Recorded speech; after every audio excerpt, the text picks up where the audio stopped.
Darkness and silence through the night. What a thrill. I'm searching and I'll melt into you. What a fear in my heart, but you're so supreme.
All right.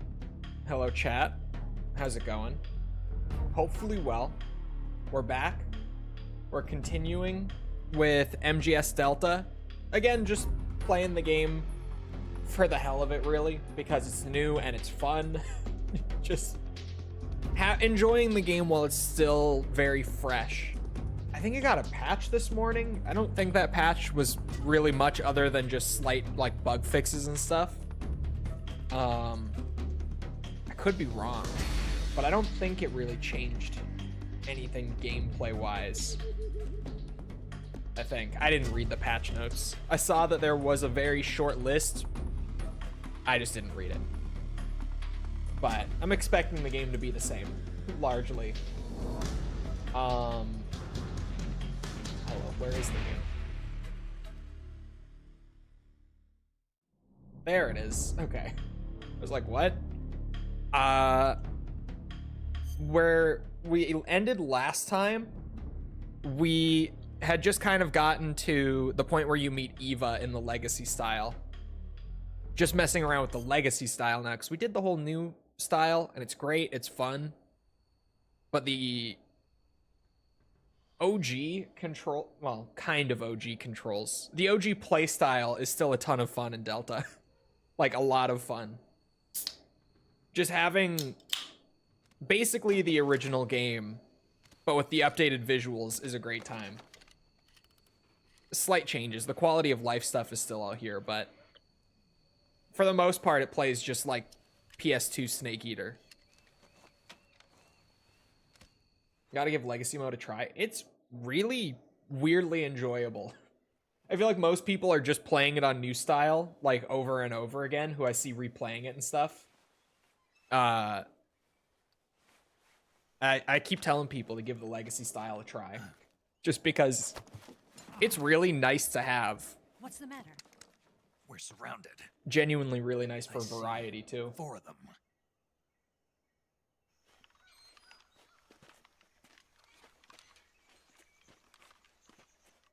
We've got company. It's the Ocelot unit.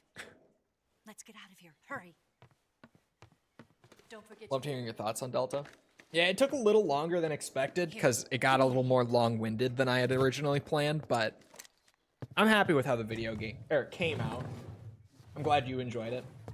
What is Legacy style? Basically a mode where it just plays exactly like Snake Eater.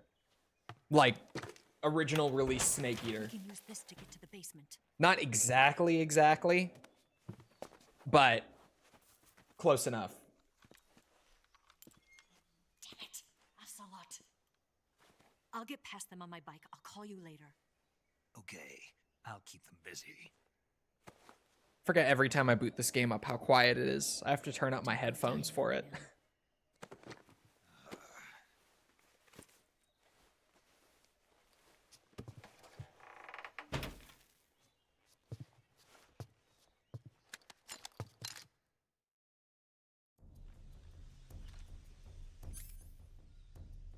Oh, I only have the AK because, yeah, here we go. I'm tempted. But I think I'm going to keep this playthrough largely similar to just a normal playthrough, even though we are on New Game Plus. Take off all the shit I'm never going to use. Forget to do that at the start of every playthrough. The compass, those two can stay. Yeah, the flag face paints are back. Actually, I should have them. Right? Since we did New Game Plus. Oh, this is uniform. Yeah, they're here.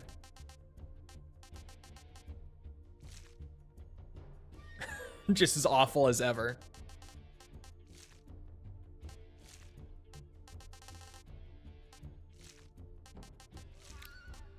Well, I guess some people like them. Like, genuinely. What does snake camo do? Oh. Is this just a New Game Plus thing? That I... Oh, is it maybe one of the new... like, bonus items for completing a playthrough on one of the, like, I like selections? Or has snake camo always been a thing? It's definitely New Game Plus regardless. I'm gonna act like I didn't see it. I didn't see anything.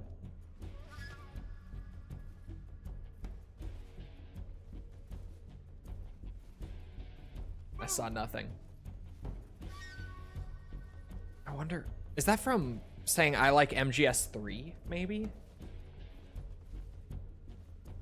Because I know I selected the one that was, you know, I enjoy all the MGS games, and it says, like, if you play it on that, you'll get all of the New Game Plus rewards after you finish your playthrough. So I have all of the little rewards for each option. I just don't know which is which. There we go. I was like, why can't I aim my gun? Helps to select it first. Where are these guys hanging out?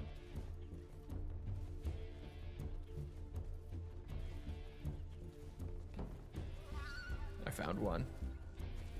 I was tempted to go for the dick shot. What? Not here? He's not here? Peek out a little more. Ow! He's looking. Boom! Like a ghost.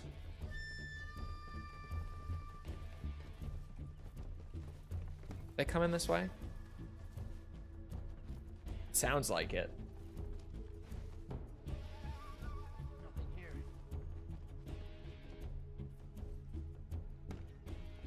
really know where they are.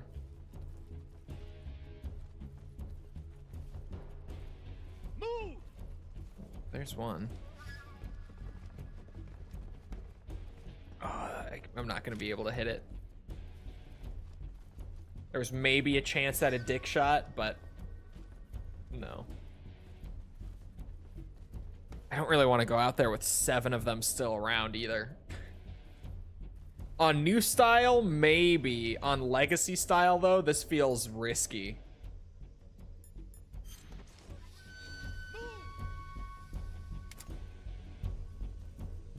Oh, okay, okay.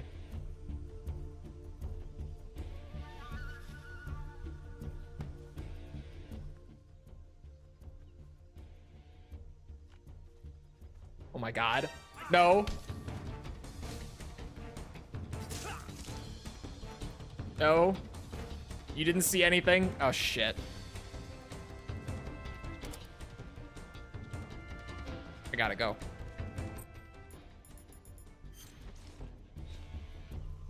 Oops. I see him. Oh, you don't? You don't see anything. Oh, I can't aim down any further. That's a grenade. There. This is the MGS3 genocide run, as people dubbed it when I did a similar playthrough on Master Collection MGS3 like a month ago. No one lives. Even if I knock them out, they cannot wake up and rat me out. I can't afford it. No one's making it out of here this playthrough. The Sorrow fight is gonna be a bitch, but it'll be worth it. Like I said before, the variety is nice.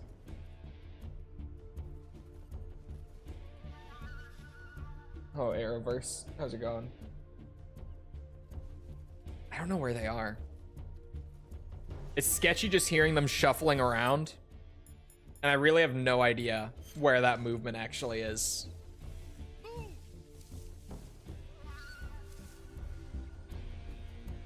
Oh.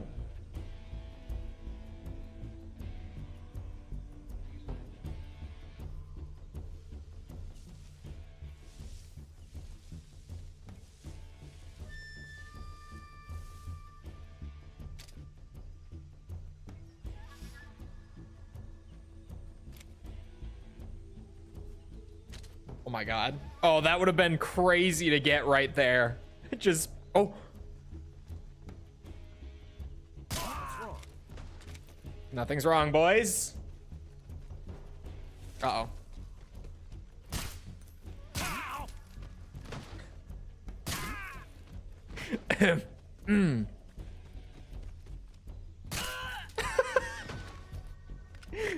Never change, MGS3 AI. Never change.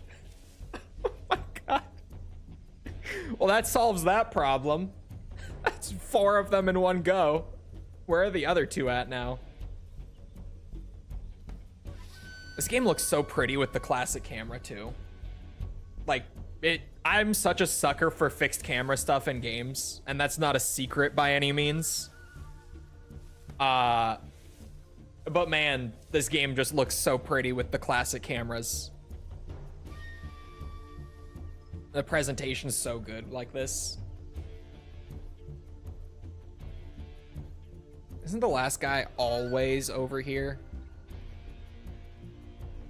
Like, without fail. Yeah, he's right there. See, I always do this too. Where I think that I'm gonna, like, pop my head through that little hole and tap him before he sees me. It never works. This time, I know better. We go the classic. We crawl through the grass. I'll be back for that ammo. It was good, not terrible. Really good end. I don't think I've seen any Conjuring movies since the first one. That feels like forever ago. I remember when that came out and everyone was like, oh my god, it's the scariest movie I've ever seen in my life.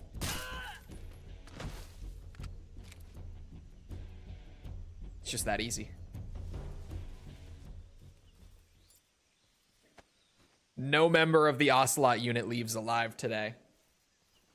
Oh, we might... Because I did that classic thing that I do every time, where I non-lethal the Fury and then forget to grab the fire camo. I might non-lethal him just to get the camo in the collection. Even though it's not really useful at any point after his fight. I don't know. Because now that I say that, like, when am I going to use it? This save file isn't like for 100% or anything. We're just fucking around and enjoying the game. Maybe not. Because the Fury actually is one of the only bosses that I noticed had like any sort of rebalancing done to him to make him harder. But I talked about it on stream like right after release, maybe like the day after. I shot a barrel next to the Fury when he was at full health doing my review playthrough. Well, one of them. My lethal review playthrough. I was trying to shoot him with the SVD, which they nerfed significantly against him. It does like no damage to him anymore. And it wasn't working. And then I whipped out like the M63 and tried to just spray at him, thinking like I could just tear up the suit or something. And one of my bullets hit a barrel that was next to him and he insta-died. Like, from full health, just died. And I was like, oh, okay. What's up with that?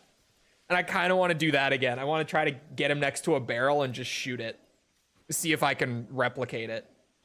Because he seriously, like, just from full health was dead. Oh, I triggered the cutscene. Are the bodies still going to be there? I got a 1911 suppressor right there, which was huge. We take those. I've been waiting for this moment.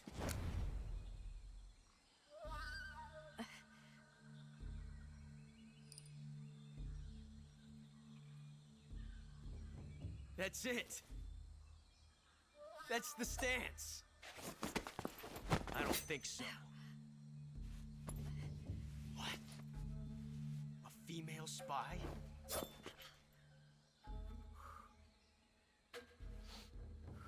This bitch is wearing perfume. Stay where you are. I've had enough of your judo. I see you've got yourself a single-action army. That's right. There'll be no accidents this time. You call that an accident? Well, it wouldn't have happened if you hadn't been showing off. What did you say? It's a nice The face touch, I'll camos give you look so that. crazy in Delta, But the too. engraving gives you no tactical advantage whatsoever. Unless you were planning to auction it off as a collector's item. And you're forgetting one more very basic thing. You don't have what it takes to kill me. We'll see.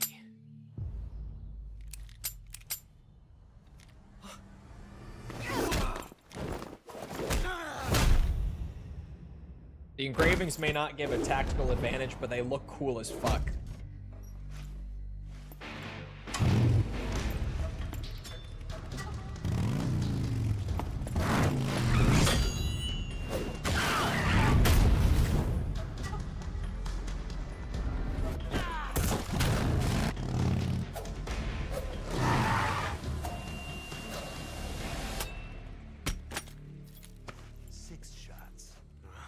That thing only carries 6 shots. The Makarov carries 8. You have to get a feel for how many you have left.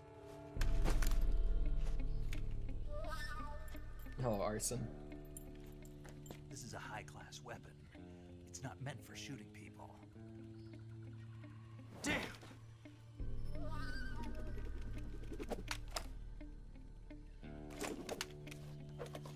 There you go. This This isn't over yet. Don't. Why? He's still young. You'll regret stopping me. Damn it! I've got to get back before he does.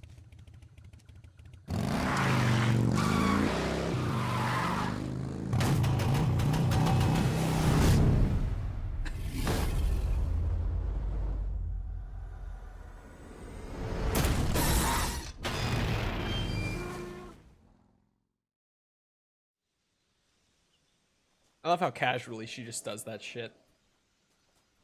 Just starts jumping off of stairs in a motorcycle. Oh, all the bodies did disappear. Damn it.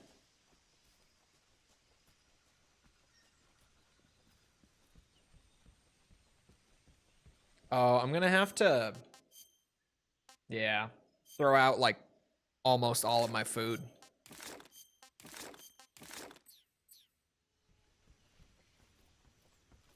All rotten. This is why you can't take a break from MGS3 for a few days. You come back, you have no food to eat. I guess there's not really gonna be any other items that I missed.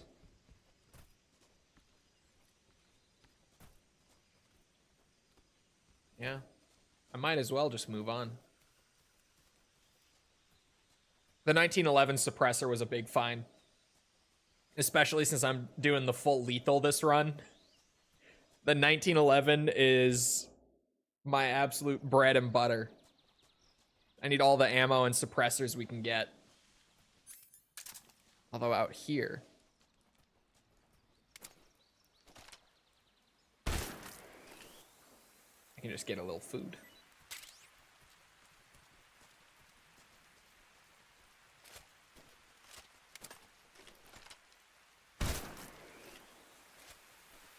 Take some of that, thank you.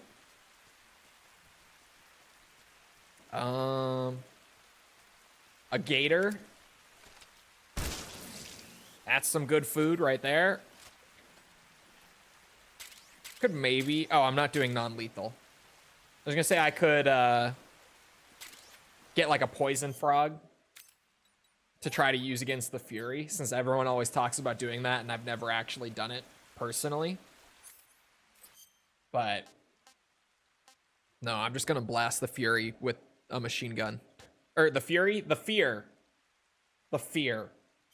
I know my MGS3 bosses. I absolutely know what I'm talking about. Speaking of things that I never use. Bug spray. My leech repellent. Apparently. I didn't know that it did that before last stream when I actually read the description. And saw that it might be kind of nice for keeping leeches off of me. Assuming it actually does like a decent job of it.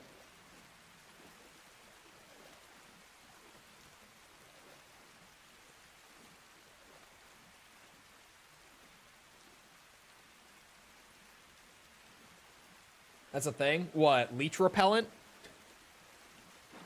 So that's what you're asking? I don't think so. But just let Kojima have this. Bug spray. Alright, yes, sorry. Bug juice. 100% keeps the leeches off of you too, yeah. Definitely.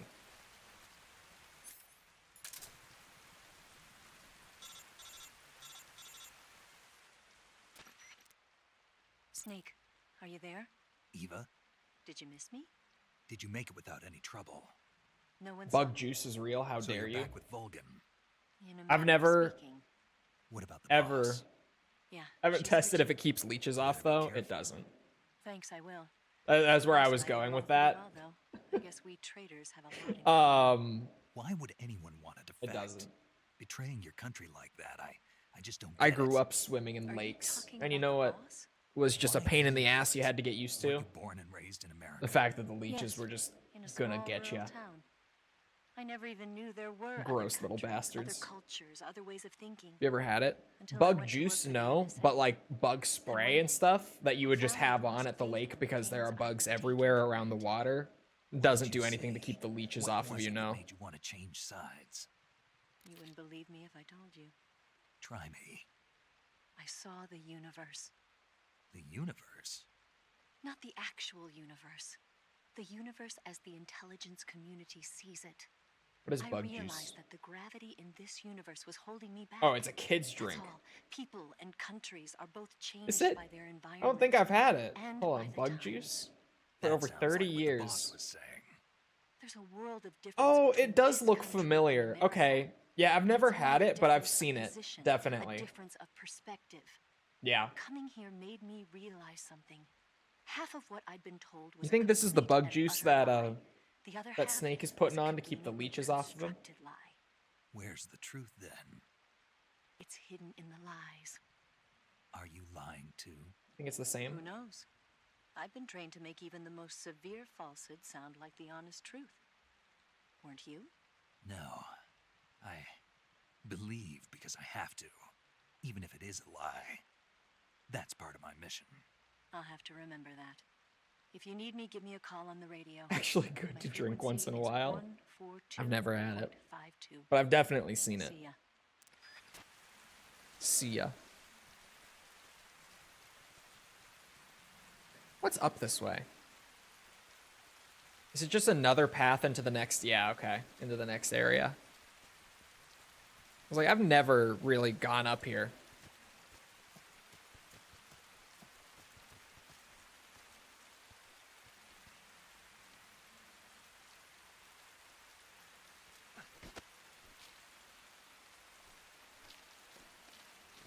They took the sugar out of it. Oh.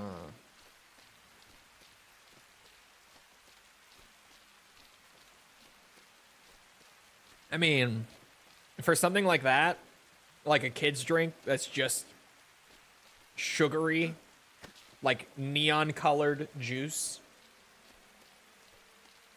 just leave the sugar in. If you take it out, you're just gonna ruin it.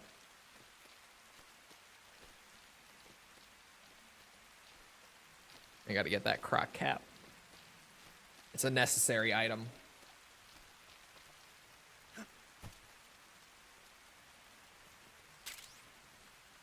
Can't do a playthrough without it. Okay, hold on. I'm gonna equip it after I swim through here.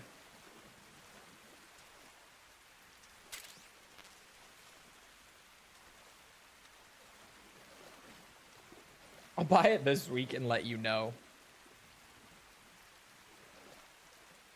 We're all children, aren't we? We're talking about bug juice.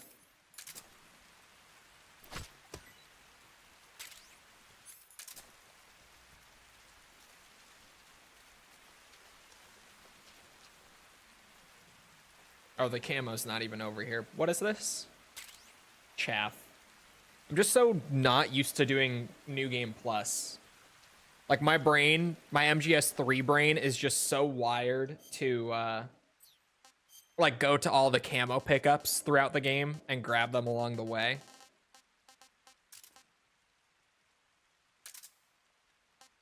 I haven't seen these. I like the diet more. I think so, but I also had them a week apart, so I could just be crazy. But I think so.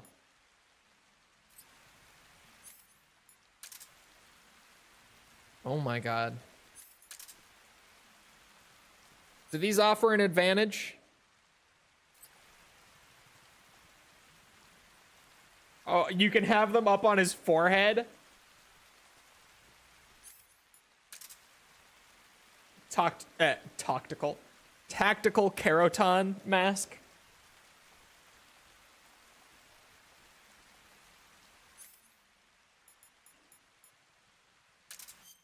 At least it was an okay soda. Yeah, it was good. Oh, I can look at them like up close in the survival viewer. Oh my god.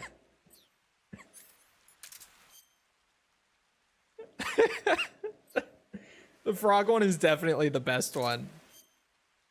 But the duck is good too.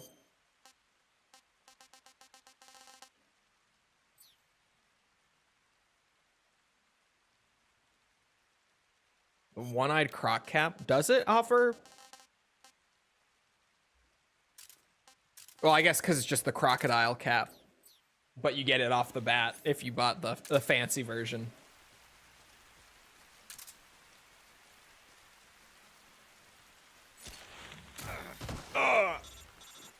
I'm tempted.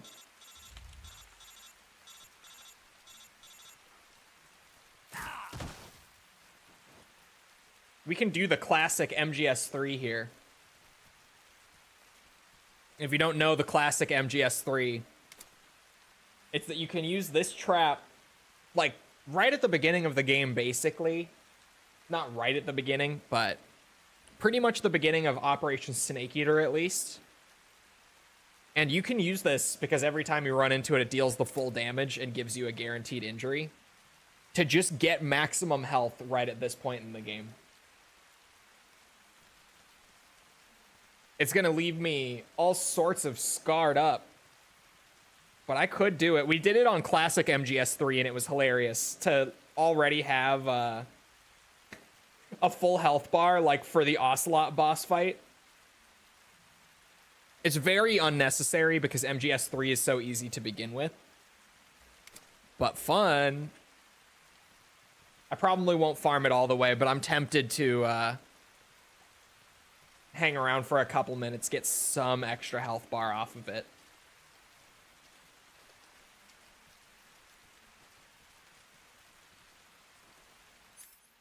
Guess I could just chill out and eat mushrooms too.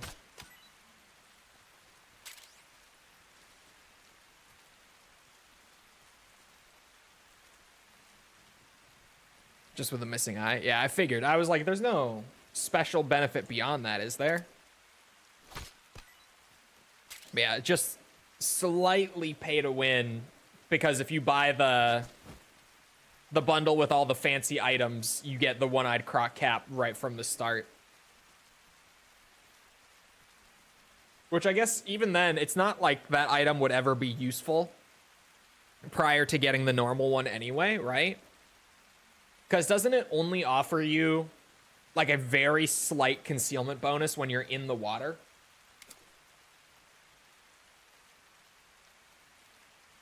Have you noticed the huge peak in MGS interest recently outside of just Delta?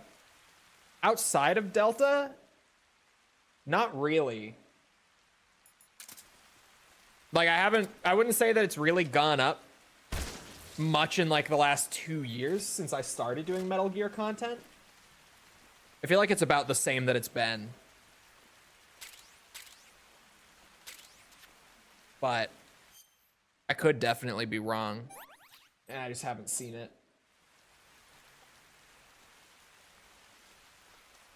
But even like right now, I know that for other Metal Gear creators, like all of their stuff that's really popping off right now is Delta stuff. Like Perfect Stealth and Python and all those guys. My Delta video was doing great this morning. It published only a few hours ago.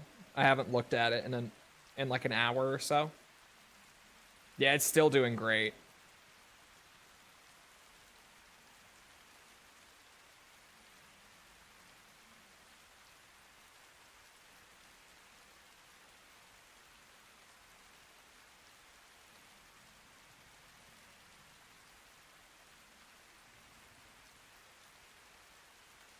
I haven't really seen any big spike though outside of Delta.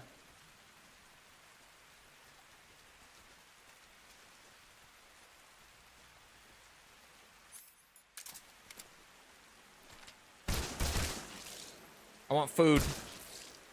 Extra food. Damn! This one croc is just tanking a whole bunch of AK rounds.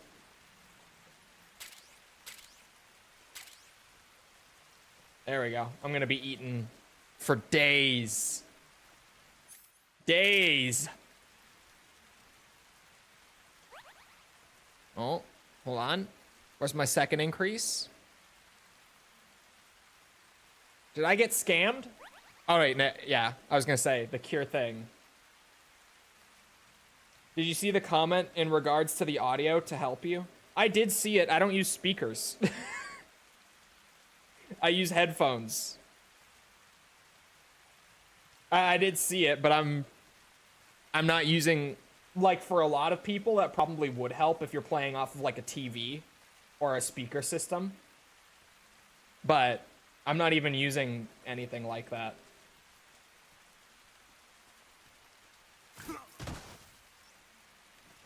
Come on. Ugh. And so far, with the video being live for like 4 hours, a little over 4 hours, I've only been called a shill twice for saying that I like this game. So that's a good start. Only twice this morning have I been called a shill. Which I was expecting way more because Metal Gear fandom. So good start. The reviews have been getting, or have gotten better over time, I feel. That's what one of my buddies was also just telling me, but I figured he was just saying that. My buddy who actually watches my videos, like, consistently. The others could, I doubt it. My other buddies could consistently watch my stuff, but I told them years ago, like with my streams particularly, but I'm assuming it's carried over to my videos even without saying it for the most part. I told them, you can watch my streams all you want, but don't let me know that you're watching my streams. Just don't tell me. I don't want to know that, like, my close IRL friends are watching my content. I don't want to know. I don't need to know.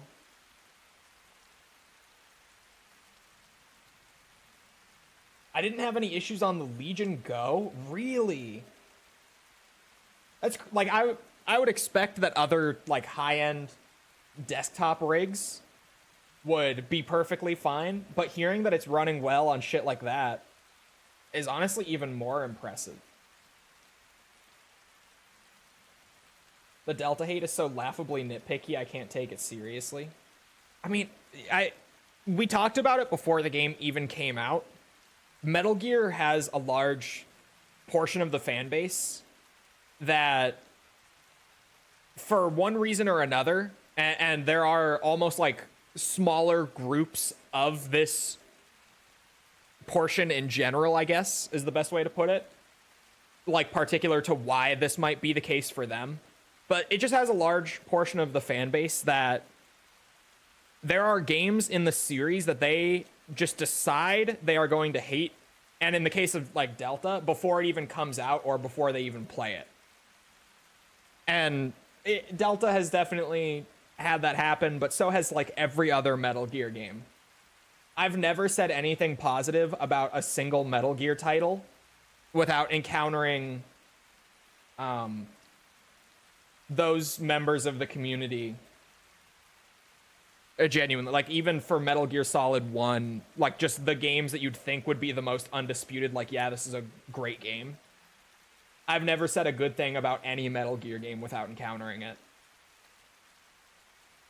For some people, it's like Kojima. Like, if Kojima is not associated, it's not Metal Gear. For some people, it's with Delta. So far, I've seen a lot of it just being expecting prior to release that it would just be another Twin Snakes, like another game that just rips the soul out of MGS3, destroys the balance. And even now that it's out, and it's very safe to say that that's not what this remake is, I'm still seeing a lot of that getting thrown around. There's just genuinely, for any Metal Gear game, you'll find people who have decided they won't like it before they even engage with it. And it's not something that's exclusive to Metal Gear either. You'll see that all over the fucking internet, like in any fandom. But Metal Gear, definitely, I've seen more of it within the Metal Gear fandom than in most, for like games that I've covered in depth like this. I've definitely seen more prevalence of that within the Metal Gear fandom. Ugh.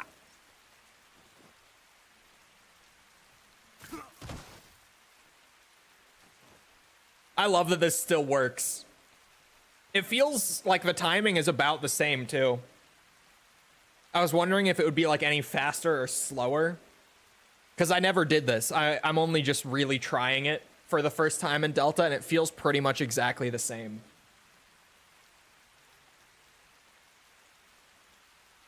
I don't know anyone that plays anything without headphones. On console, it's very common to play without headphones. A lot of console players just play off, like, TV speakers, or if they have one, like, in their living room, or if they have, like, a more specialized media room or whatever, like a speaker system, like a legit speaker system, you know? A lot of people play on speakers, just not on PC. Speakers on a PC setup are incredibly uncommon. But even prior to moving over to PC, I was a big headphones guy.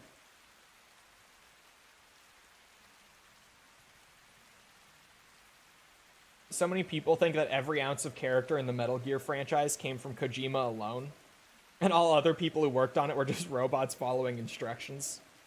Yeah, there's a lot of that too. And even, like, I joke about Kojima all the time, where I just, anything in a Metal Gear game that I want to joke about, I'll just refer to Kojima, but obviously it's not the case.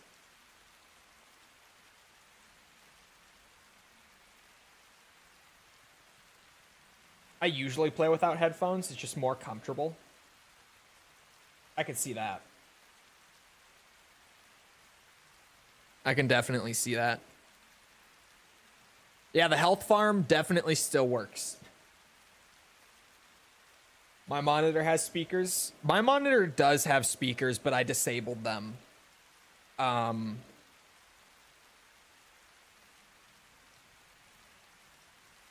And I used to have, like, actual speakers for the desk, but they were kind of a pain in the ass with all the other cables and stuff that I already have going, just for all of my extra shit. So I took them out. I don't use them anymore. I have them sitting around somewhere. Because I also, like, when gaming, just preferred headphones anyway, in terms of the audio. So, yeah.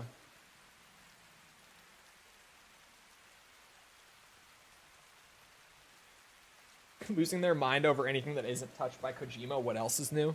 No, but that's kind of what I was saying, too, is, like, that, there is that group, but even then, like, there are all sorts of other reasons that people wrote off Delta pre-release. The people that did. Not everyone. It's not even, like, a large amount. Like, I try very, very hard to keep up with Metal Gear. And from what I've seen, like, more than 90% of the active Metal Gear fandom right now is just loving Delta. Or at the very least, enjoying it, if not loving. Loving might be a bit exaggerating when I'm saying, like, 90+%. But enjoying Delta. There's Push just... you to peg on stream. I'm very easily convinced. There's just a very vocal group that wanted the game to be bad before it came out, and who just have refused to engage with it whatsoever for a variety of reasons. One of them that I've seen a lot of is people just saying that it's the same as the Twin Snakes. Like, that this is basically just the Twin Snakes, but for Metal Gear Solid 3.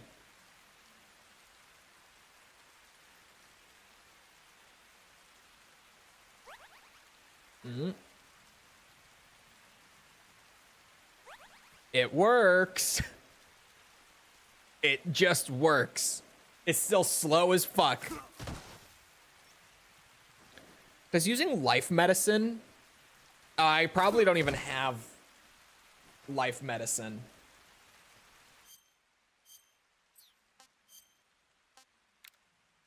Oh, I do have one. Okay, I can maybe accelerate this a tiny bit. Why is the horse holding a wiener? Wow, that one's loud. With my headphones turned up, it's loud. Holy fuck.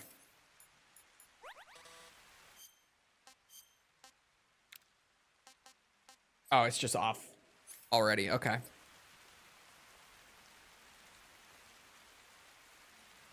Yeah, a lot of people immediately wrote it off, or like being worried about it was valid because I was very worried about Unreal 5 with this game prior to release. But a lot of people did just like straight up write off the game because of UE5. I was hoping for the woof woof one. Thank you for the sub. Appreciate it. I'm tempted to do it. I feel like I have to do it for at least one stream playthrough, right? The cheesy health farm that still works just like it does in the original. Man, look at that strafing. They did change stuff. They did change some stuff, false, but nothing that I feel like takes away from the game, at least not too much. I do have like things that I dislike about changes, even just specifically. This one is maybe just me. I'm sure I'm in a minority on this, but like legacy mode, right? It plays just like Snake Eater. Like, it's so cool. It's like you're playing the original PS2 release, right? Right, chat? It's just like Snake Eater. Except, get this. The crouch walking is still here. And this is like one of my changes that I actually really dislike. I wish that they had just left legacy mode like actual pure like Snake Eater experience. And also the new controls are kind of weird with like the left trigger, right trigger and stuff like that. Like that being here. The control changes are odd in legacy mode as well, but that's way less impactful than the crouch walk being here. I don't like that crouch walk is in legacy mode. Like I've intentionally been playing legacy mode just you run or you crawl, because I feel like the appeal with it is that you play it like the original PS2 version.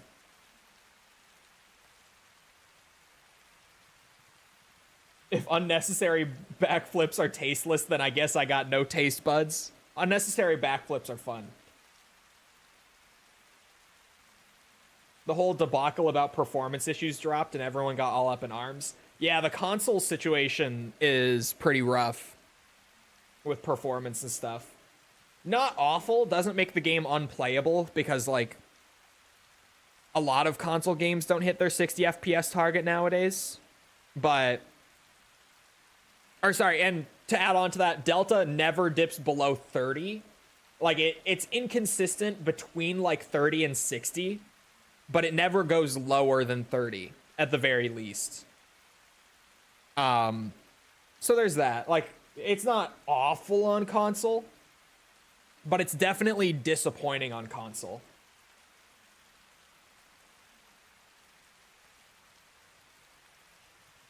The Silk Song has tenderized my thumb, so I'm taking a break. How are you? I'm good. I'm farming health. Old school style. Because I can, and because it's gonna leave Snake with insane scars in the final cutscene. He's gonna be so covered in scars at the end of this playthrough if I actually do get a full health bar. Because I haven't had a playthrough yet where I've even gotten like close to a full health bar. My first playthrough that I did for the review, the legacy style one that I did off stream, I got like a little over the 3/4 mark by the end of that. And Snake had so many scars all over his body at the end of that playthrough. Like, you'd think that I had just taken an absolute beating the whole time, but I really didn't. Like, it was a pretty clean playthrough. So I'm really wondering what it will look like if I do hit max health bar and then go play through the rest of the game and probably get injured here and there on top of that. This is for science. This is an experience.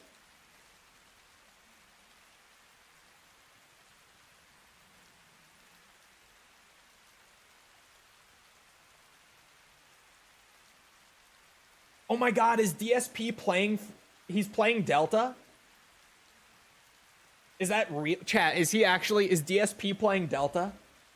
I haven't heard about this until just now.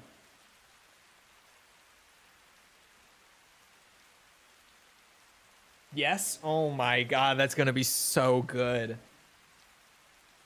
Because that's like the legendary MGS3 Let's Play, is DSP playing it and just having a miserable time with the whole game. Oh, that's gonna be so good. Who the fuck is DSP?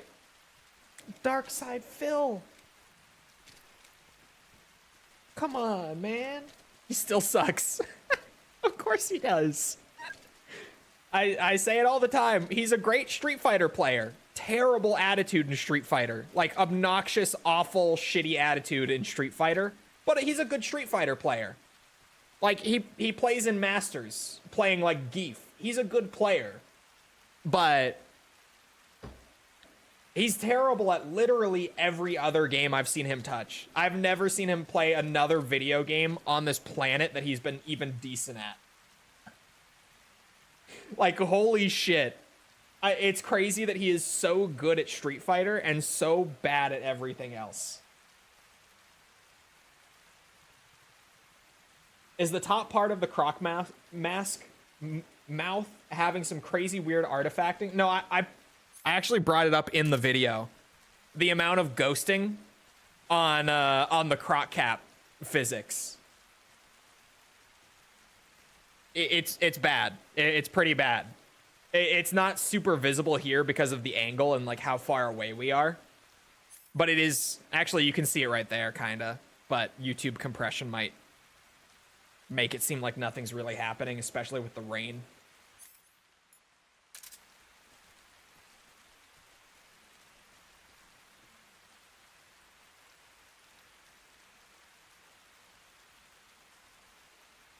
Him immediately going, "Where's my shotgun?" in order to face the end lives rent-free in my head. I love DSP. He is super annoying. He's incredibly annoying. Like, even when he's playing Street Fighter, which he's good at, he has the worst attitude, and he just bitches the whole time. But, like, I would never act like I could beat him in a match of Street Fighter, because I never would. Like, I would never even come close to beating him in Street Fighter. I just wouldn't.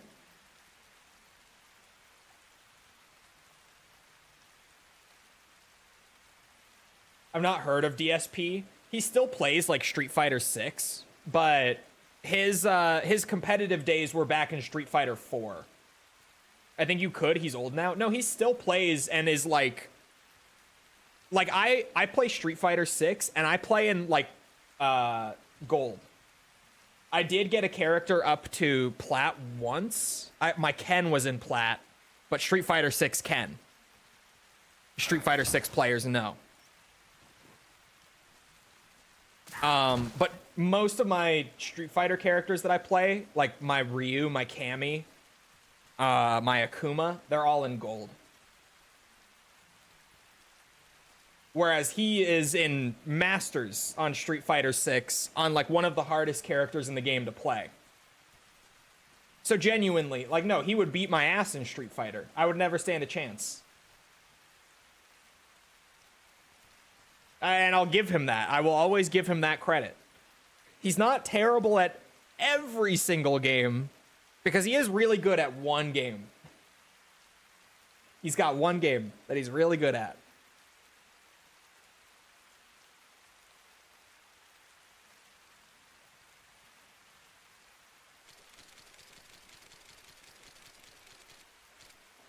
I'm just a bit over negative of whiny streamers. I'm a whiny streamer. What are you talking about?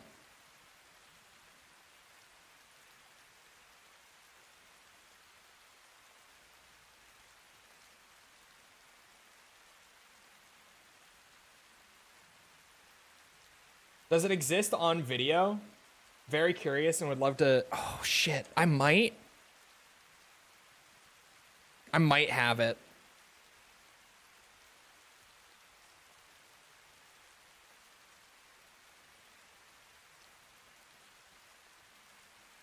Oh, I moved all my Delta footage off to an external, but I could probably find it. I mean, I label my footage well enough that it won't be hard to find it. I just have to throw in the drive. Would be huge for us. I don't know if it was like some weird ass interaction or what. Yeah, baby boy. I'm not. I'm playing Mass Effect. Discover speedrunning strat. Yeah, because I mentioned it like the day of, because I played through that in the morning, and then streamed afterwards, and I mentioned it on stream, and Raiden's wig was in here, and he was like, "Wait, what?" He also was like, "That might actually be like a legit speedrunning thing that we could look into." Because, yeah, I think I might have gotten, like, some weird interaction. Possibly.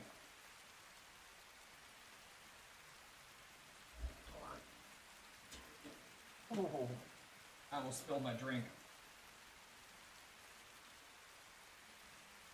Okay.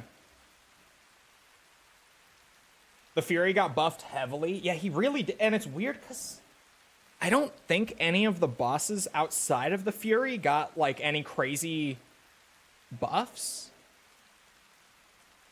Like, I felt like the Fury was the only boss who felt any harder than the original, personally. I said, like, oh, I'll find it, but then I realized I'm sitting here doing the classic health strat. Oh, no, it's not in this folder. It's in this folder. And it would be...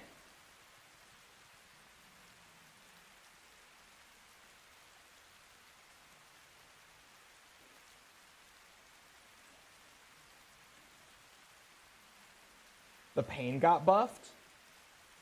Did he? How did they buff the Pain?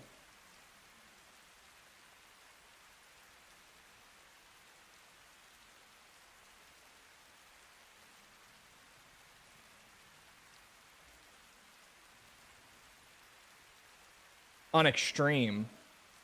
The Pain is immensely harder? Really? I didn't feel that, like, at all. But I haven't played on extreme yet.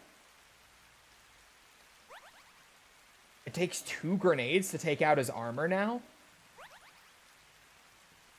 Wait a minute. Wait a minute, wait a minute. I have felt that, but I just figured that I was bad at the game. Like, I just figured that I was throwing poorly placed grenades and not getting the armor off right. And I was like, that doesn't... Like, I've never had this issue in MGS3, but it's probably just, like, a difference in physics or something like that. But no, I have felt that, I guess. Minor bug fixes and adjustments. Oh.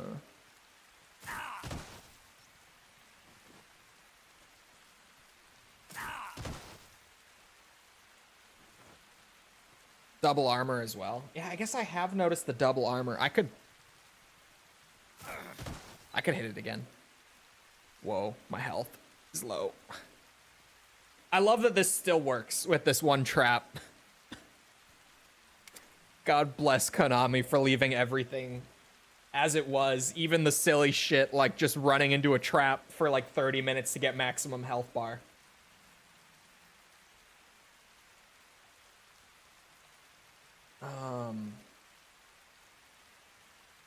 You switch between armor and Tommy gun a lot faster. Interesting. Yeah, this is all stuff that I would have never noticed because I haven't done a Foxhound run of MGS3 yet. I was just about to get to it right before Delta came out. So now, like, after I've had my fun with Delta and I'm ready to go back to the 100% grind, I'm going to be pretty much going right back to doing Foxhound in the original MGS3. Which is going to be a switch for sure.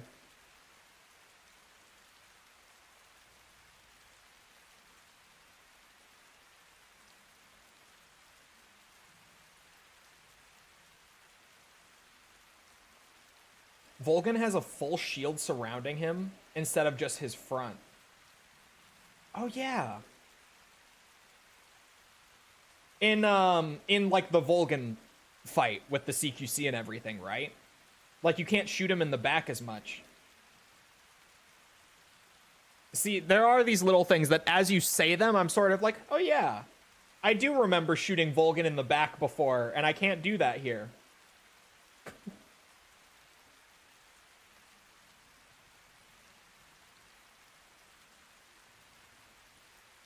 Okay, so they have made a lot of like really fine touches to like boss fight balance then. Like just small touches that on extreme and for like speedruns and stuff really change it. But that casual fans like me really didn't even notice. At least not consciously. Outside of the Fury. I noticed the Fury right away because I obviously, like on my lethal run, I pull out my SVD, I aim at his big fishbowl helmet, and I start shooting and I'm getting no damage. Like it's ricocheting off. And so I start shooting him in the body instead, and I'm getting like this much damage every shot. I'm getting like a tiny, tiny sliver of damage. Just like, what did they do? The SVD does nothing anymore. Like, it's so different. But yeah, the change to bullets ricocheting off of his helmet is crazy.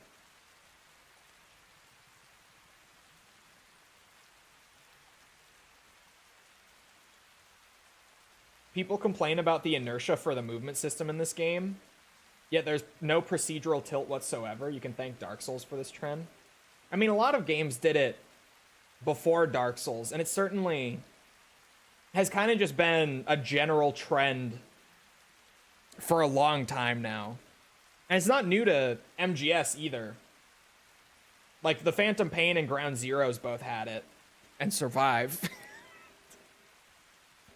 Sorry, I'm not supposed to talk about that one. Although I think, didn't MGS5 have a procedural tilt?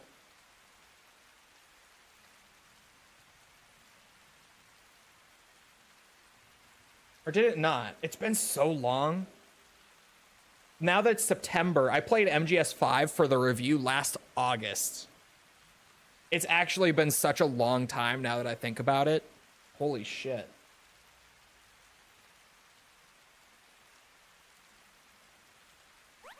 There we go. It is so beautiful that this still works. Does your stamina affect your health regen at all? Disgusting. MGS3 superfans? Sick. It's weird that I can't play MGS5 on my Lenovo Go for some reason, but I can play this. That is really weird. What the fuck? I feel like MGS5 runs great. Granted, again, on like a high-end PC. I haven't played it on anything more budget. Higher stamina means faster health regen. Man, what have I been doing? There we go. Puke. I really don't know like the ins and outs of the stamina system. That's still one of those mysteries for me when it comes to MGS3. Ran on PS3, dog. It's insane that what's it? That MGS5 did run on the PS3. Granted, not great because it was 30, and even then it was kind of inconsistent 30, but it was crazy that it ran on there at all.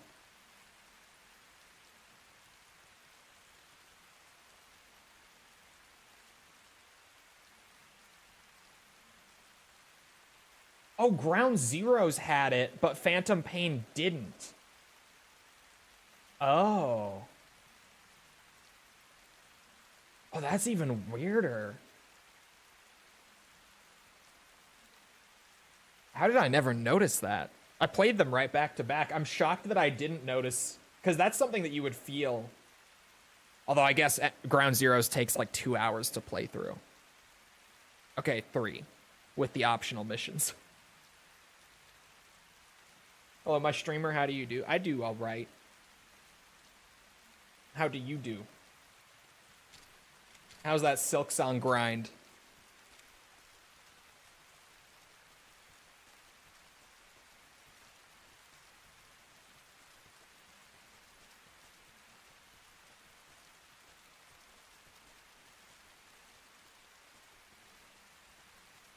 The game doesn't detect the Legion Go controllers. Oh, weird. You could probably force it through like Steam input, right?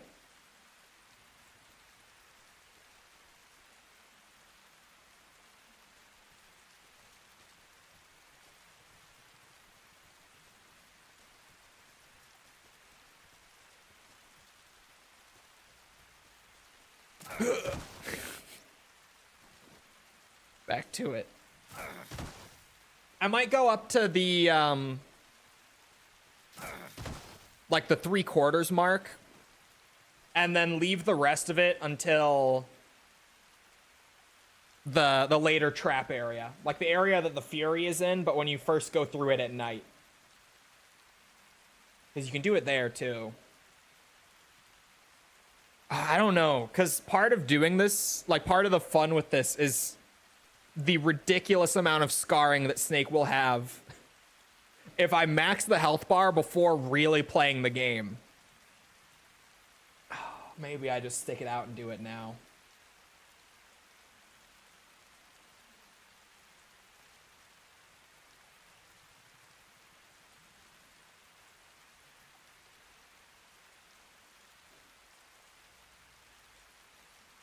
Oh, the force turn ratio is set at 8, but it should be 23. Is it 23 in Ground Zeroes?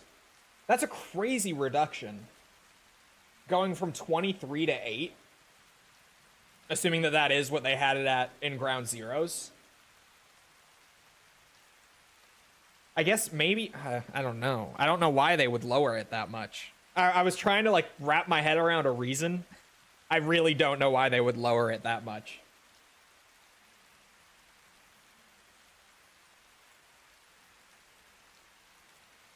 You can get this too. I haven't done it in Delta yet. I haven't done the max health bar farm in Delta. What is procedural tilt? It's a, what's it? It's basically a system to simulate like your character's center of gravity and kind of add like a tilt to things with the inertia system to make the inertia look more natural. Oh, stamina, the grip strength in, what's it? The grip strength in MGS2. Fuck me, my brain. Very hype, yes. Game is big. I've heard everyone saying that it's huge.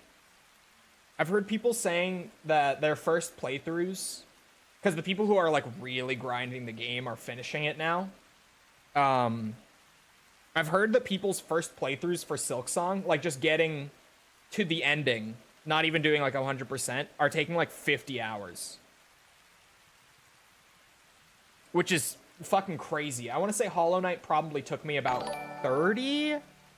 And I thought that Hollow Knight was a really large Metroidvania. Like, just a big-ass game. Not to mention that I did all the achievements and stuff after, and that took, like, over 100 hours. But, like, I thought even just doing one solid playthrough of Hollow Knight was, like, a pretty substantial game.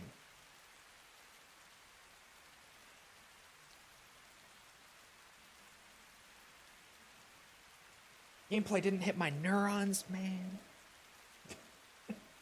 I love Hollow Knight.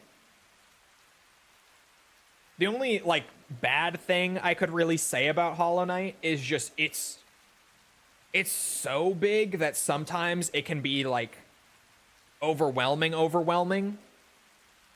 to the point where it's less, like, fun overwhelming and more like, oh my god, this is actually just too big. But even then, it's only like that for a little bit, and then you knock off some of those things you wanted to go check out, and it's back to being in that happy middle ground again.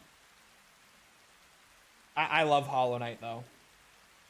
Silksong so far is great. I just haven't been able to put too much time into it, because everything is coming out all at once. Come on, all three.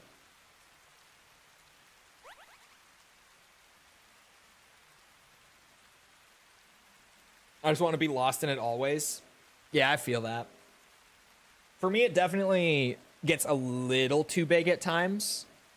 But even then, like, that's on your first playthrough. Like, replaying Metroidvanias are always, or is always a way easier time because you kind of just zoom right through. And yeah, that's what I was going to bring it, like, a comparison to. Like, if you compare Hollow Knight in terms of scale and just the amount of shit to go find and like how long that will take you to like Super Metroid, Yeah, it's fucking crazy. The difference in size between them is kind of insane. Hold on, gotta get myself nice and injured again. There we go. That's a good chunk of injury. But yeah, running in circles, he just kind of floats right around in circles, right? And you only really get a tilt if you're flipping like 180 degrees right away, like that. And even then, it's pretty light.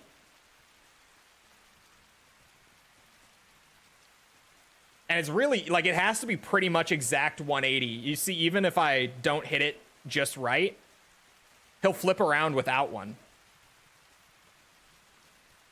If the angle isn't, like, right on the 180 mark, he'll just kind of float around again. It's really odd.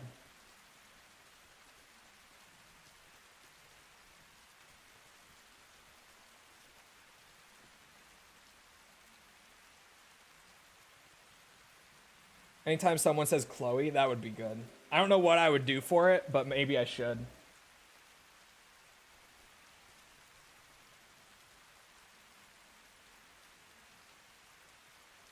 Honestly, with how well I was able to learn Hollow Knight when I was doing like the speedrun achievements and stuff, I bet I could go back to NES Metroid, and if I just played it like the original NES Metroid that's notoriously awful to find your way around and everything, and I bet I could like thoroughly learn it in just a couple goes at this point, now that I'm more comfortable with the genre and everything.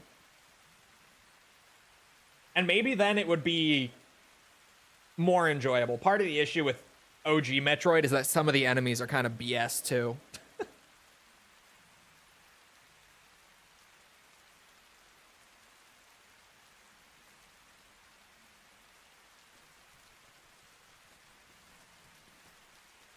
NES Metroid is a prime example of a game that I really, really want to love.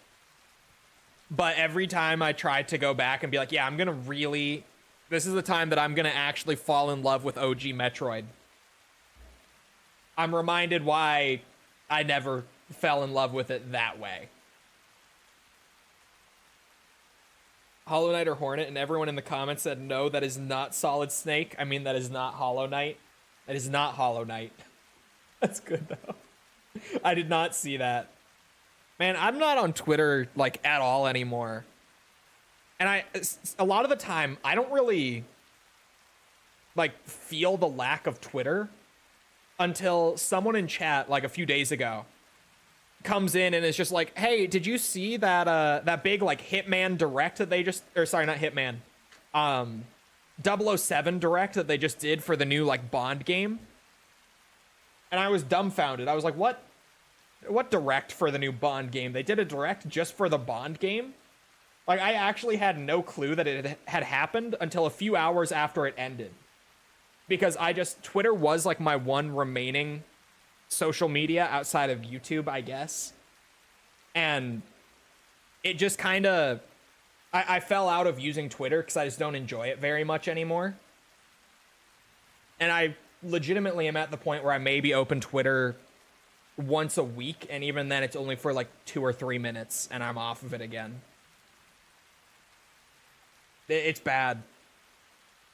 I had a mutual YouTube creator reach out to me maybe like a couple months ago on Twitter. He sent me a DM through Twitter because we followed each other on there already. And he was asking me about something, and I did not see that message for like 3 weeks because I just didn't open Twitter at all. Genuinely, like, not a single time in the span of those 3 weeks. I just never saw the message. And I felt so bad, and I felt like when I tried to tell him, like, hey, I didn't see it because I'm never on Twitter. Like, even though I don't tweet or anything, I felt like it sounded like just the worst excuse to not respond to him. I felt like it sounded like I was lying. I felt bad.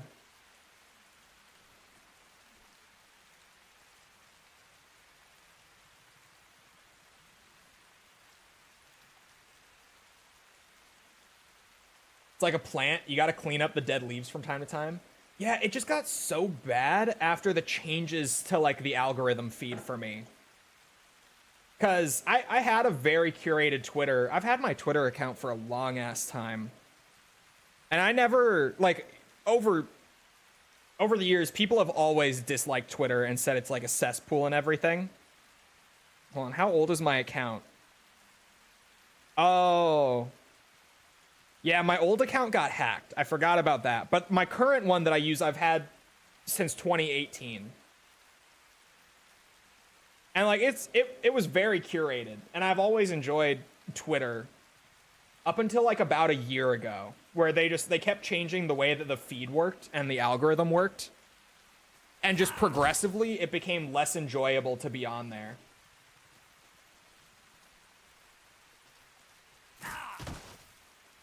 I forgot that my first Twitter account got hacked.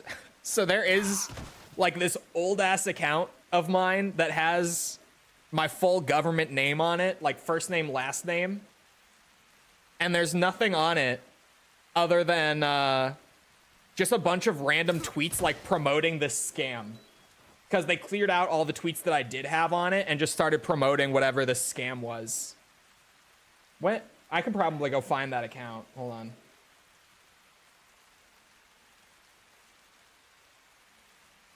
Oh, yeah, Twitter prioritizes handles. Hold on, what was the handle on that? Was it just my old, like, Xbox gamer tag? No.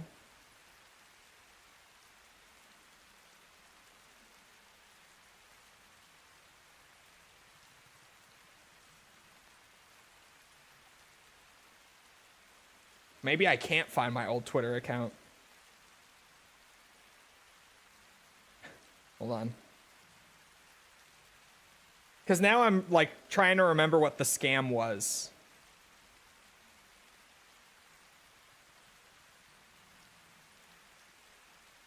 Yeah, and if I search up my, like, first name, last name, Twitter, I just get, like, my current one or people interacting with my current one, because my Twitter still is under my first name, last name. Because it's old. So that's just the handle. Yeah, the account might have gotten deleted, actually. Last time I saw it was maybe like a year or two ago.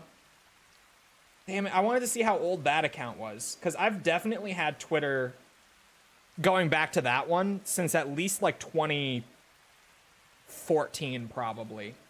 If I had to guess. I think that's probably around when I made my first Twitter account, would be like 2014. But yeah, like about this time last year, I just really stopped enjoying Twitter. Would it still be on Social Blade even if it's deleted? Maybe. This game actually has borderless. Social Blade does have Twitter metrics.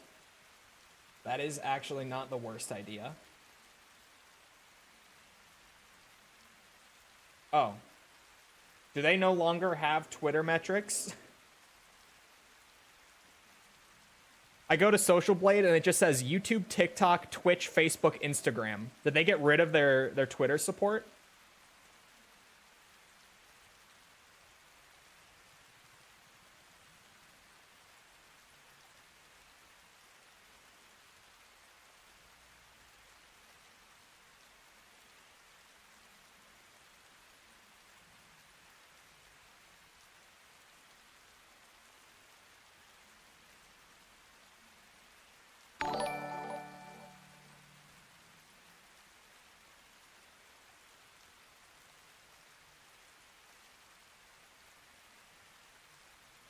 I don't think they do Twitter anymore.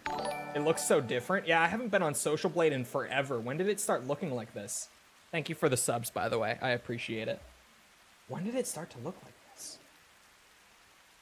Oh, he did clamp down on API use. You're right. Maybe they just couldn't track data anymore. Genuinely.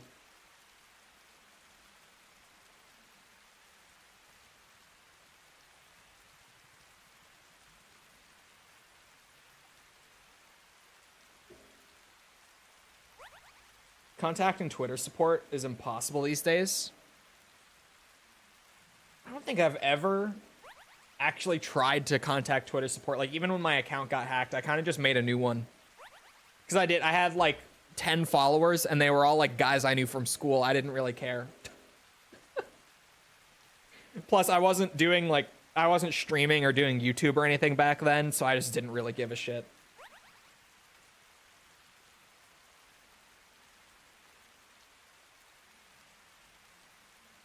Watched it whole and got here. I'm glad it found you. Totally new. Never seen the channel before.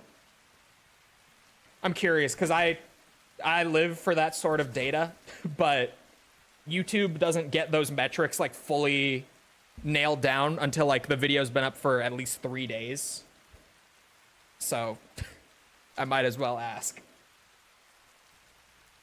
No? Okay, interesting. That's really fast to start going out to just general recommended, like people who have never interacted with the channel before. That's fast as fuck.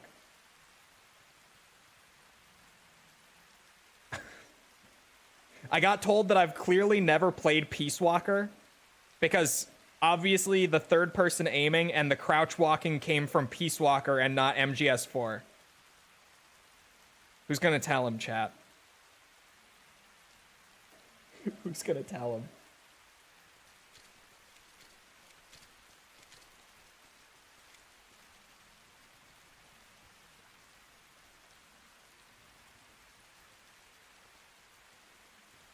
I'm waiting for the day someone pops in and says, I found you from your Ocarina of Time PC port tutorial. Still like one of the top 4 videos on the channel to this day. The US NES Metal Gear novelization. Oh my god, that sounds incredible. I didn't even know this was a thing. There's a novelization of specifically the NES version of Metal Gear. That sounds is there one for Snake's Revenge? Hold on. That would be even more incredible. Please tell me they did a Snake's Revenge one. That would be so batshit insane. Because Snake's Revenge has like an actually insane story. When I played it in release order, with it literally being the second game ever released from this franchise, I remember playing Snake's Revenge and being like, this story is so fucking batshit. Like, I can't believe this is actually what they went with. And now looking back on it, it's more just like, yeah, Snake's Revenge kind of had like the crazy MGS2, MGS4 storytelling way before they ever got to that point in the series. They kind of were just going crazy with whatever. Been recommending a lot of new YouTube channels, either reviews or live streams. More streams, I believe. Yeah, YouTube, I feel like, has been doing a really good job pushing live streams lately. They definitely have been working on the algorithm a lot lately. It's been very noticeable. Particularly for streams. Like, False and I were talking about it a lot maybe a month or 2 ago. That, it seemed like there were a lot more live streams just going to browse. Like, even for channels that you're not familiar with. You'll just have live streams for, like, games that you enjoy on your homepage from people you've never seen before. We definitely were noticing that. Which, hey, I'll take it. Snake's Revenge doesn't exist. Bro, Snake's Revenge is such a fever dream Metal Gear game. I love it and I hate it. It's still... I think it is the lowest score I ever gave a Metal Gear game. I think it is, like, if you went and compiled all the review scores I gave throughout the review series, I think Snake's Revenge would be the absolute bottom, if I'm not mistaken. But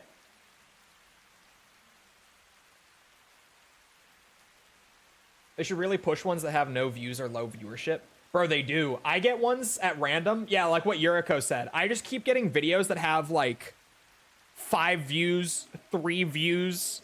This morning, I literally got one that had been up for like 12 hours and said no views. But it was in my recommended. And it wasn't even like a topic that I particularly am that interested in. It was like about a game that I've maybe watched a video on once, but it's not a game that I enjoy or really watch content on or anything. It just was kind of there. They do, but like the thing with content with no views or low viewership, and it's one of those things that is not fun to hear about YouTube when you're just starting out and you're like, why do my videos get no views? When you're starting to figure things out. Like, I hated hearing this. And I remember disagreeing with it for so long.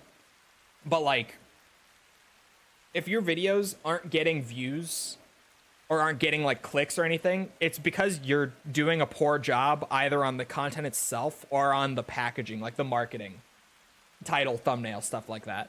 It's almost always one or the other. Because one, like the title, thumbnail have to be good for people to even click in the first place. And then the video itself or stream itself has to be good for people to watch for more than like 2 minutes. And the algorithm really values average view duration. Like right now, when I stream on my YouTube dashboard every day, it's one of the metrics I have up and that I'm watching throughout the stream is my average view duration. Like just how long are people watching the stream before clicking away on average. And I monitor it like the whole time I stream every day because it's one of the most important metrics is just how long do you keep people entertained for once they do click. YouTube values it so much.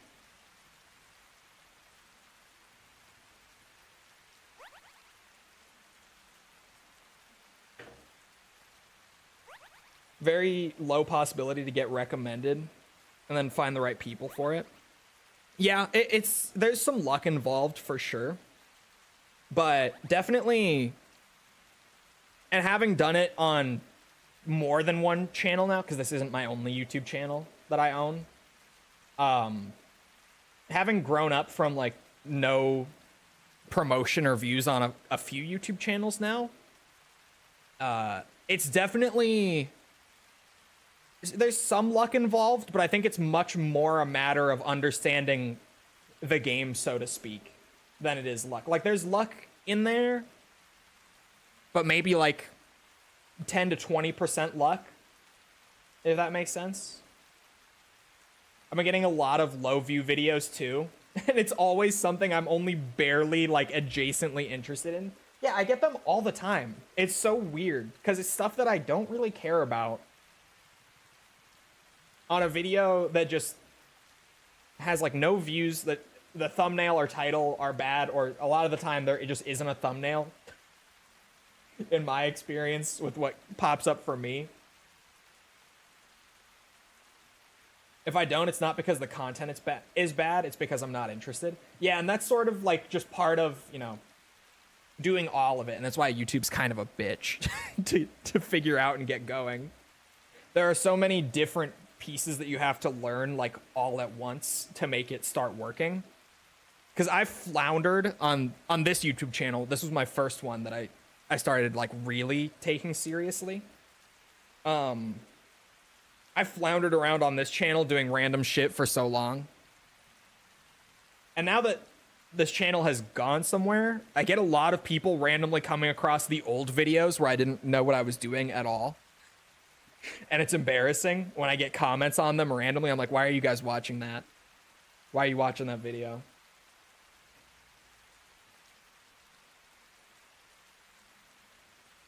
That's out. That wasn't even a proper sip. I almost have my health bar. Almost.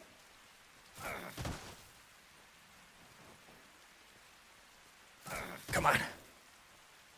Give me those injuries. It's gonna be worth it. It's gonna be so worth it. I wouldn't have learned and been into Dexter without YouTube Shorts showing me clips. Dude, YouTube Shorts is like a fucking cheat code right now as well. What I've done for every channel I've started from zero, because when I started this channel, YouTube Shorts wouldn't come around for years. And even then, when Shorts did first come around, it was kind of a flop for a little bit until they really figured it out. But now, on every channel I start, like I'm a more long form oriented guy. I just enjoy making it more. I consistently am like doing long form content, but then making a short related to the long form. And the short basically is just a publicity cheat code. Like it might as well just be free views. It's crazy. And I don't like doing them on this channel because now, thankfully, this channel's at a point where I don't really have to fuck around with shorts. Like they're just not needed anymore. But every time I'm starting a smaller thing from zero, I always am using YouTube Shorts basically as like the main form of advertising because it legitimately is just free advertising. It's crazy. It works every time too. Granted, the shorts, I did do shorts a while ago on this channel, so I did also figure out how to do short form. It's almost like its own game that you have to figure out, but holy shit, they're so powerful. It's crazy. Gotta do that thing some tubers do, or who care too much do, and put an old prefix at the front of all those videos. Yeah. I don't know, because even then, like, I've gotten to the point where a lot of the Metal Gear review series, I don't even like those videos anymore. The Yakuza and Resi stuff is safe. I have not started to hate those videos yet. But genuinely, like, once I'm like a year out from having made a video, I feel like I always look back on it and I'm like, what the fuck was I doing? I hate this video. What was, like, how did this work? I hate this. This is awful. Resi and Yakuza are safe so far. But even like the Metal Gear videos, I look back on and I'm like, oh my god. But genuinely, like, I can't watch, and I'm not even someone who can't like listen to their own voice or anything. I'm very past that. I can listen to my own voice all day. I have to. I edit for like 5 hours a day. But no, I'm not even like on that sort of wavelength, I guess. It's just, I look back on my old videos, I'm like, these are so poorly made compared to where I'm at now. Like, holy hell, I can't like look back on these. I don't know how these ever worked. Metal Gear, Ace Combat, Armored Core, I can't watch any of those videos anymore. I can't go back and watch them.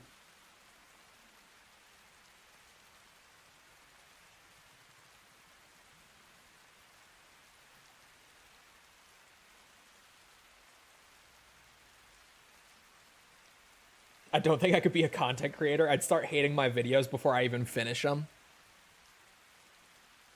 No, I don't feel like I have that too much. Sometimes I do. Some videos, like once in a while, I'm like, man, this is just not coming together the way I wanted it to. But even then, I feel like that's more normally like I kind of felt it with the Air Combat 22 video. And with that one, it was more like on the game than on me, weirdly, where it's like the gameplay is just the same like 10-second loop on repeat across all the modes. Like, no matter what you're doing with that game, you're kind of doing the same 10-second gameplay loop over and over again in Air Combat 22.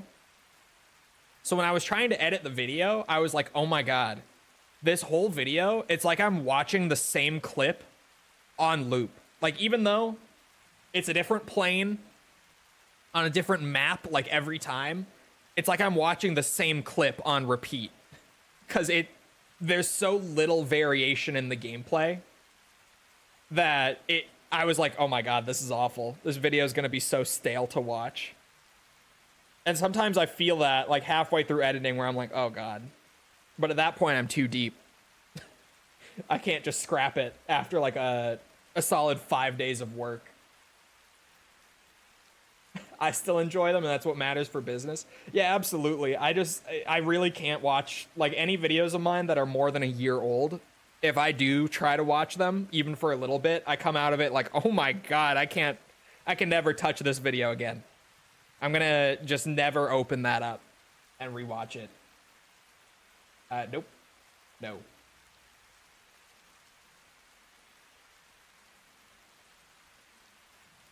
Too big scale so the video would never come out? Yeah. Always remake them like Delta. Yeah, same video, but I just redo the voiceover or something.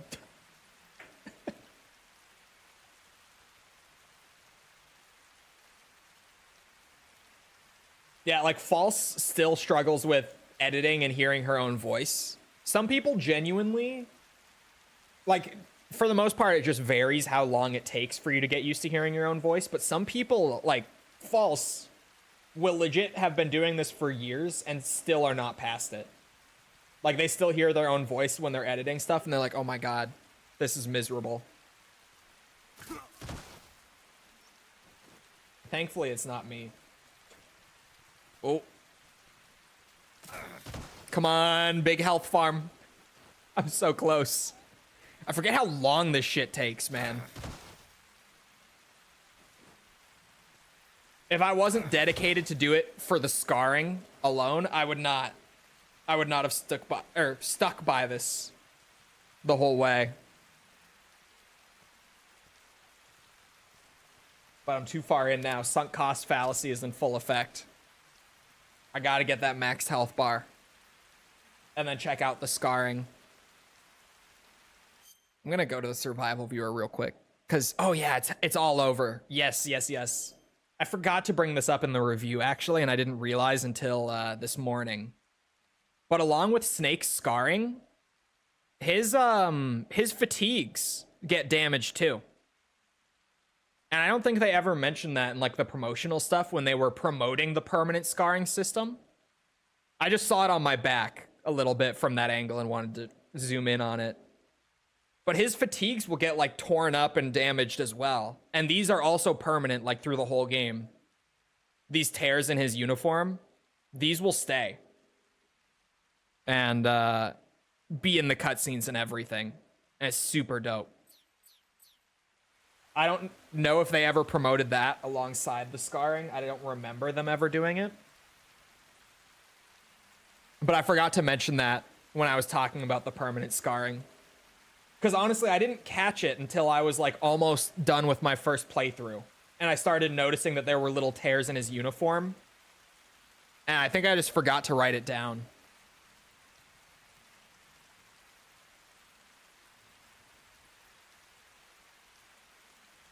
I don't even know what my voice sounds like to other people at this point, since I avoid listening to recordings of me like the plague. I genuinely... I wonder if maybe this is part of it, but I feel like my voice doesn't sound any different to other people than it does to me. Like when I hear it play back, it sounds pretty much how I hear it, which might just be a result of hearing my own voice so much every day that at this point I just hear it that way. Like even right now speaking, I just hear it that way. I don't know.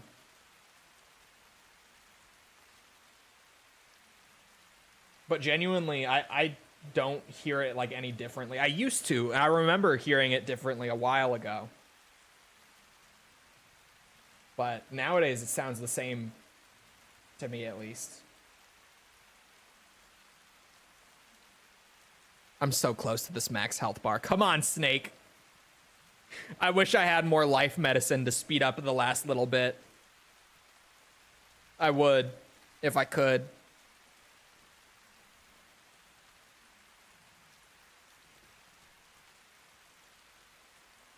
Am I crazy?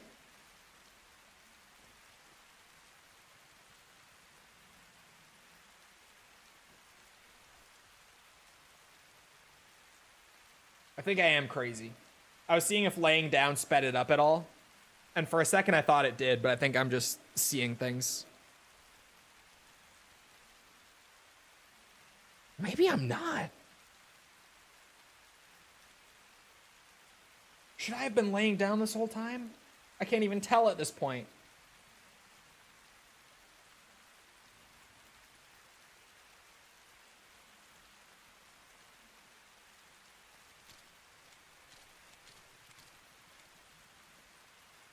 As soon as I get that full health bar, I'm just running. I'm not waiting for like full heal again before I go. I'm out of here. This is hilarious to do and just to have the full health bar the whole time. And the scarring and the torn up uniform is going to go crazy, but Jesus. It's been taking forever.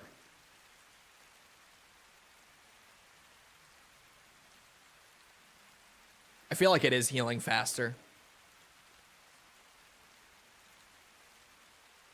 I feel like it definitely is. Also, I glossed over, I have watched those AC shorts that the one dude who sure sounds like you did. Seen them lots. Yeah, he's got that new small channel. No real promotion going into it from like anywhere else. And it just, those shorts are working. Crazy. Good for him. How close does this get us? Oh, it's so close. For like an hour, what are we doing here? Farming up the max health bar. Because I haven't done it in Delta yet. Your Raven account? Not my account. I don't even know the guy. I never met the guy. He's just a cool dude.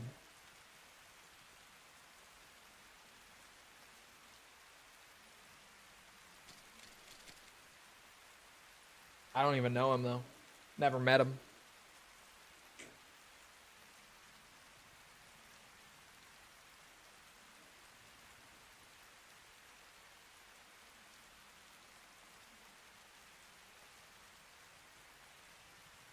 Try looking in the mirror. I don't think he's ever shown his face. I don't think we look alike. Maybe we do look alike. I wonder if we do. Everyone says we sound alike. I don't hear it. I don't think we sound alike, but everyone always says we do.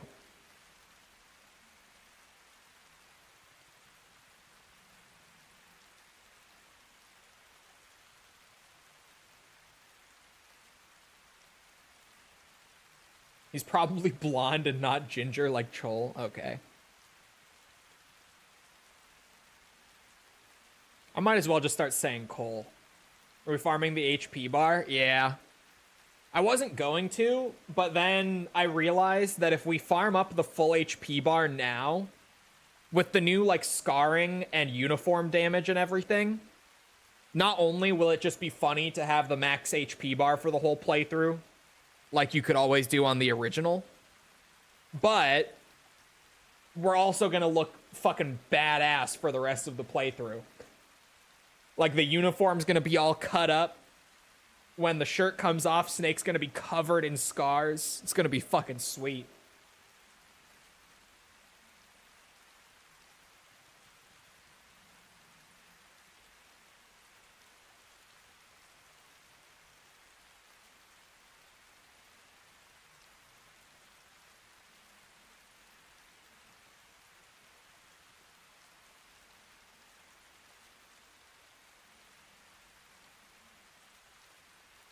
Craving the farming gulag. No, it's close to done. Thankfully. You guys want to hear something tragic, though, while I've got time to just sit here yapping? I'm a big ARPG fan. Everyone knows it. I've been playing Last Epoch again. Last Epoch and Path of Exile both did a big expansion within like a week of each other. So I've been playing Last Epoch. I really enjoy it. It's like my second favorite ARPG. I was playing a druid who shifted into a werebear. He was a lot of fun. I had like this crazy tornado shit going where like every time I cast the tornado ability, it actually would drop multiple tornadoes down that would all like scatter out. And they all had like lightning storm synergies going where if you were anywhere on the same like screen as a tornado, enemies I mean, fucking lightning would rain down from the sky onto them and the screen clearing was awesome. It was so fucking cool. He died this morning while I was taking a break from editing a little bit. He died. Level 48. I play hardcore on ARPGs, so level 48, he died. It was a tragic loss. Bear Chole was his name. Bear Chole died this morning. I messaged False when it happened. I was like, I have bad news. The bear is dead. No, not PoE, last epoch. But PoE did have... they both had an expansion within a week of each other, which was terrible timing. Because I want to play both, but I can't, like, fully commit to one or the other. Because they both... oh, am I done? Holy shit. One more for the road, just to be sure. But we're done. Just in case it's like a tiny pixel off or something. Just one more injury to let naturally heal while I move. But there we go. Max health bar. My uniform is going to be all sorts of torn up. I love that the uniform and fatigues get torn up too, though. It's so cool. And in cutscenes, looks badass.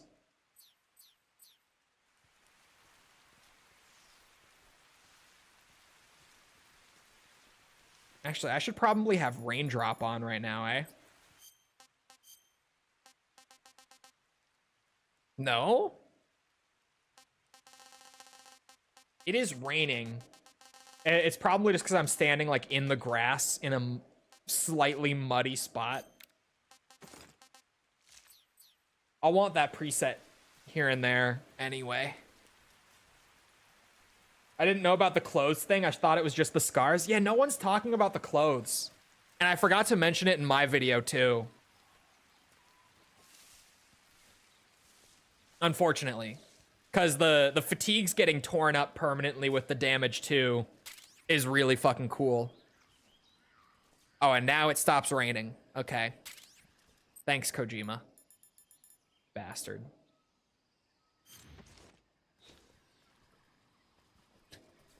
Now it's definitely better. Oh, I wonder if it had already, like, registered that it stopped raining and that's why it was slightly lower. Because raindrops should be higher in this area. At least I thought. But yeah, once the rain stops, it doesn't help. And yeah, the white tux does disable CQC. Which I need to watch Perfect Stealth's white tux Foxhound run that he just uploaded like a few days ago. I haven't seen that yet. And his gold camo only Foxhound run was awesome. Because the gold camo, I think in every area of the game puts you at like negative 50% camo index or something. And that was so good. I don't remember what the percentage is that it puts you down. But that video was awesome. I need to see the white tux one too.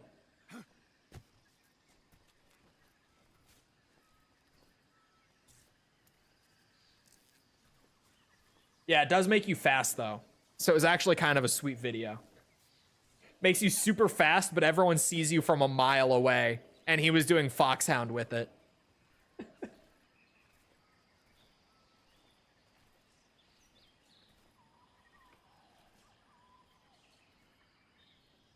Slow and steady. I do love playing with the legacy camera and stuff in Delta. Just these camera angles, like just viewing the game from this perspective with the insane visual overhaul it's gotten is so pretty. I say as I know that everyone watching is viewing it through like YouTube compression and is absolutely not seeing the same thing that I'm seeing, but man. Have you seen the speedrun skips yet? No, are they different? Well, I guess they probably would be from original MGS3. I'm sure a lot of the old ones probably still work.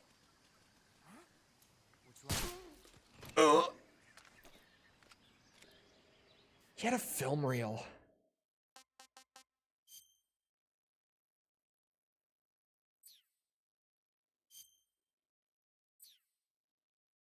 Yeah, I'm getting it. I'm getting that film reel. I'm doing it. Some are old. Yeah, like here. If I go straight in here for the raindrop. Yeah, see, the raindrop is more. And then splitter doesn't make a difference because it's raining. which is why normally I just put that combo together because it works everywhere. But I guess when I went to set this up, I did it genuinely immediately after the rain like registered as stopping and started to slow down. Which, yeah, it just changed. My camo index when laying down just changed. So it is visibly a little desynced. I watched the camo index drop. I know that you guys can't see it under the camera. That's a fun little quirk.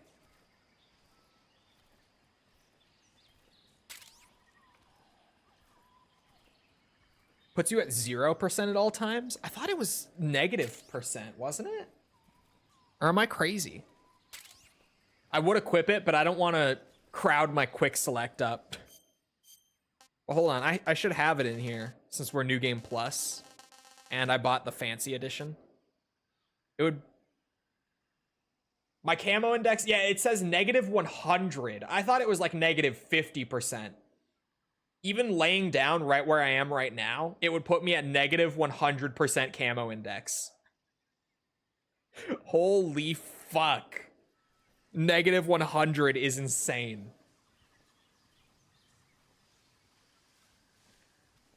That dog can be spared, even though it's the genocide lethal run. I can spare the dogs. I'm cool with that. The dogs can live. At least this one can. Ah, but then is it a true lethal run? Full lethal? I thought it was 0. No, it goes -100 for the gold camo.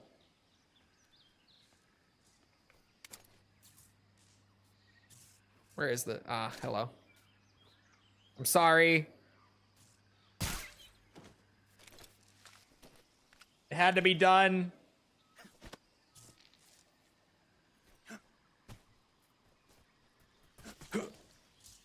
I probably don't have to crawl now that the dog is dead. I got an extra suppressor earlier, so I can afford to just go crazy, at least for now.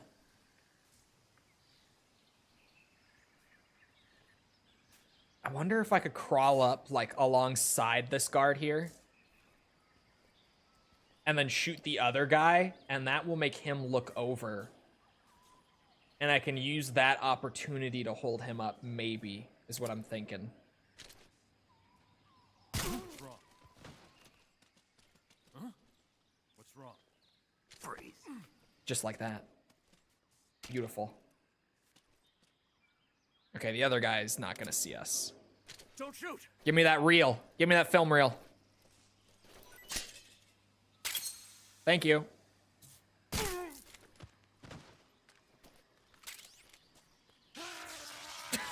I didn't mean to do that. Whoops. No, we're not getting Gakkos. I've already missed a bunch. So it's just not worth it. Karma? For the dog, surely. Not for that guy. There he is. I was trying to spot him.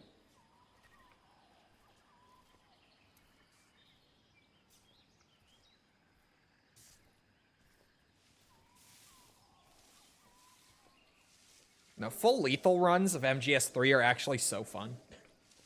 Like, I had never played the game lethally at all until we did that stream playthrough maybe like a month ago on classic MGS3. And I did the full lethal where I did like this, like killing everyone. And it's actually such a fun way to play the game. Maybe it's just because it's so different, because I always went with the non-lethal approach because the Hush Puppy was broken as fuck. Like, there was literally no reason to use the 1911 over the Hush Puppy in the original. Even now, with the rebalancing and everything, there's barely a reason to use the 1911 over the Hush Puppy. But it really, full lethal is a good time. Even if just for the variety of it, like just playing the game in a different style, I enjoy it. I prefer non-lethal still. Like if I was only going to do one playthrough and then just be done, it would be a non-lethal playthrough. But full lethal is a good time.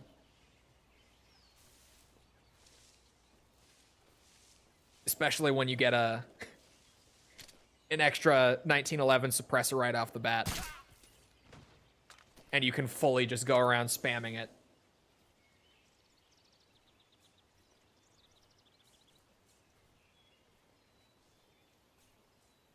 The ghillie suit is cool, though. Super busted. Like, at first I wasn't understanding what people were saying.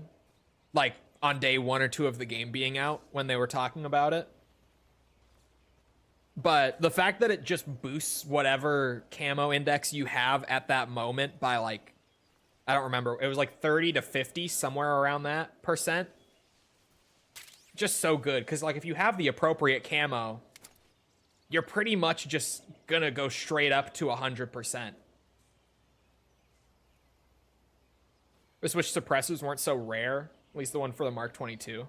Yeah, it kind of needs to be for the Mark 22, but even then, like, I very rarely in Classic or in Delta, I very rarely run out of suppressors on either, like whichever one I'm using for that playthrough. It has happened before, but I feel like as long as you're, like, looting bodies and stuff, and then just being thorough with exploration, like going around and grabbing all the items, I feel like I pretty much never run out of suppressors. At least as long as I'm hitting my shots, too, that's a factor, to be fair. If you're missing, you're going to burn through them really fast. Which is why I like the rebalance for the Hush Puppy so much. Practically invisible. Like the song from Metal Gear Solid 5, that's definitely in the game. Don't let anyone tell you otherwise. It is in the game.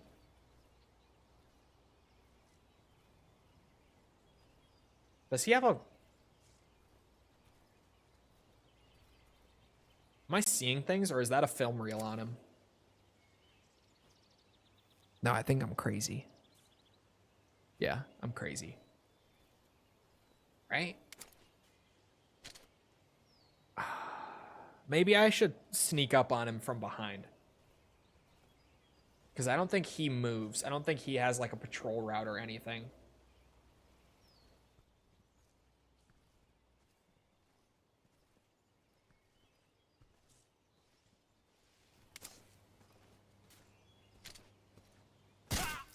Oh. I wanted to get him before he went in front of the other guy. Is that the guard who was right here? Yes. Perfect. Lick the fence. I heard it tastes good. I've licked that fence many times. It's delicious.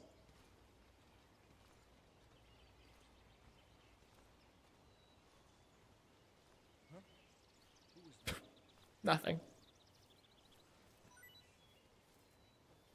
Mark 22 ammo.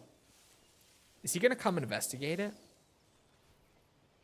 I didn't hear him say, like, must have been nothing or any.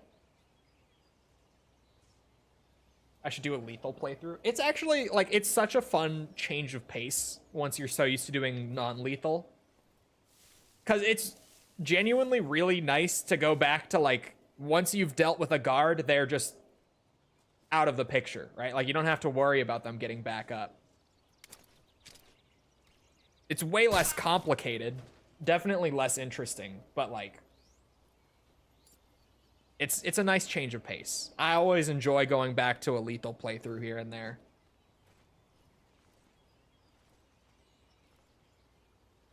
I feel like it fits Legacy style very well.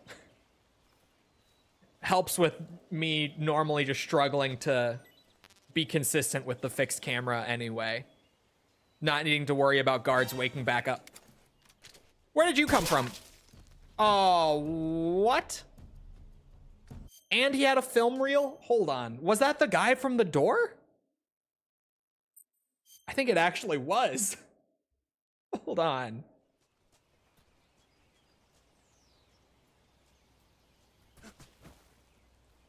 Okay, new approach. I have not tried Calorie Mate, no. I've heard it's awful. Despite the MGS3 propaganda of Snake being like, pretty tasty. I've heard it's actually, like, terrible. I've heard it's like eating cardboard. So I'm very curious to try it. Someday I'll have to.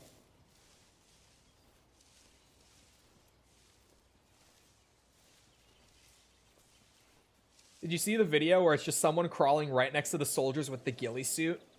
And they constantly go, huh? What is that? Basically interrupting their lines. Oh my god, because they're like at 100%. So they're detecting that something is moving right there, but they're not really able to do anything.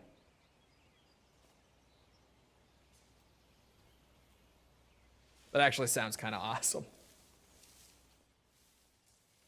Nobody here. Oh, okay, he gave up. He's gonna go back. Okay. This game is the biggest propaganda for Calorie Mate. Yeah.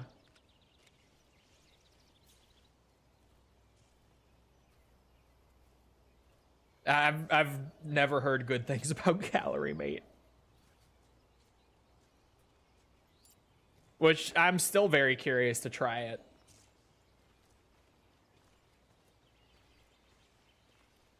But it's probably more of a, like, when in Japan thing than something I would want to import.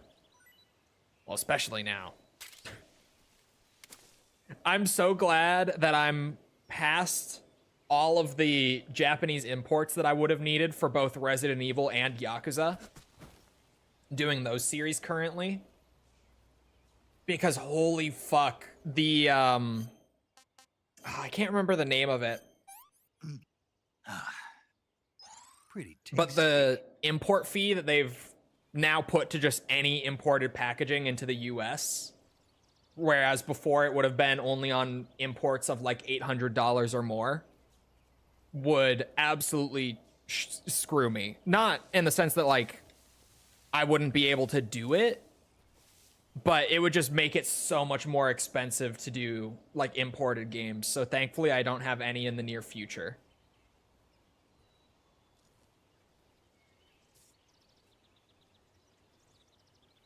Especially Yakuza, because there were 4 of them I had to import for that series. So thank God I'm past that. How do I want to get? I guess I probably just want to tap the other guy. Like before he ever even gets into view. Like, could I just stalk? Oh no. I was gonna say, could I just stalk right across?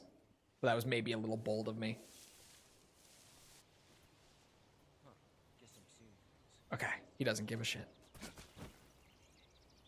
We go this way. Wouldn't you mean biohazard? Yeah.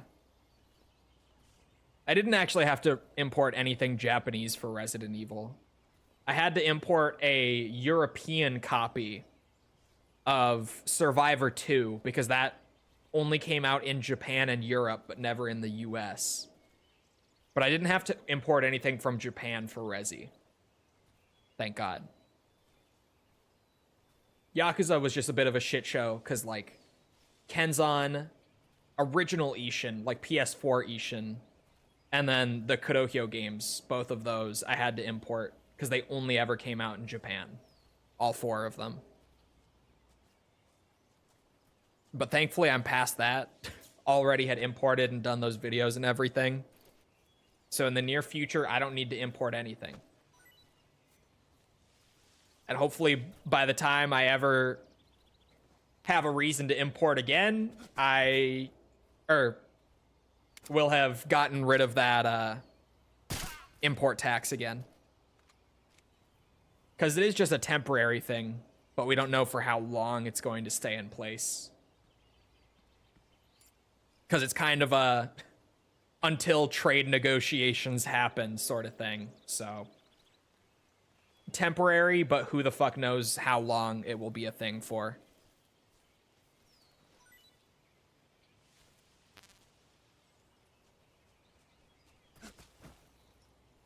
All right. Maybe now, well...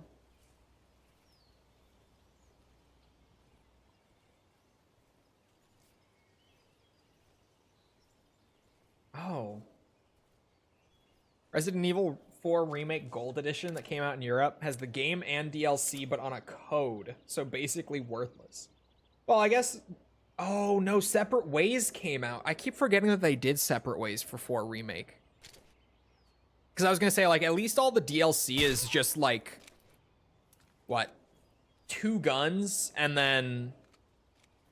Like, basically just the exclusive tickets and stuff. But no, they did do Separate Ways.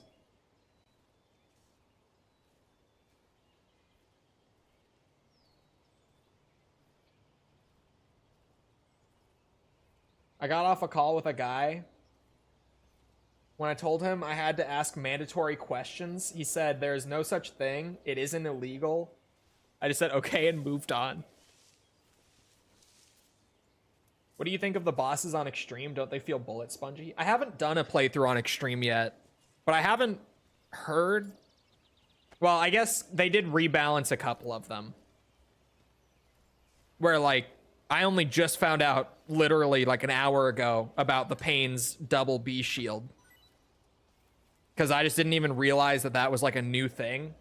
My ass has been playing and just thinking, like, oh yeah, that's just how the Pain works. I'm just... throwing bad nades or something.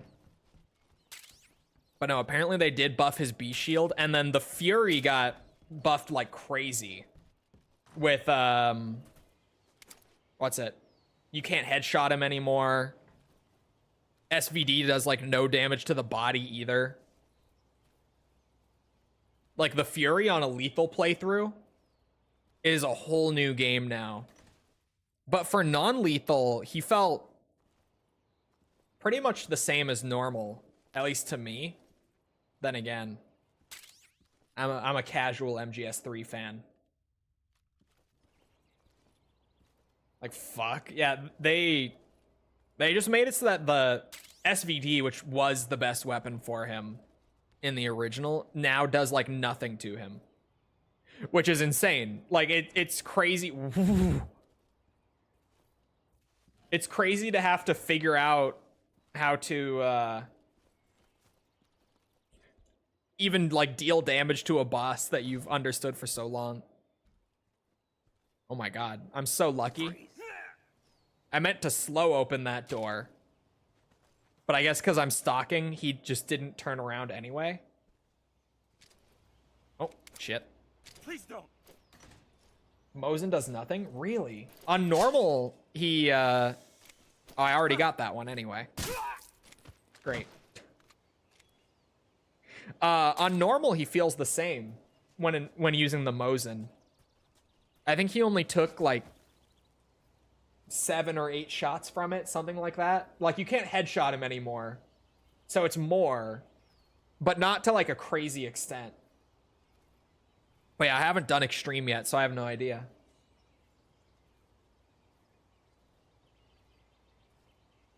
I wonder if you can still rip up his flame suit. You can, but it definitely, like, even using like the M63, I felt like it was taking longer than usual.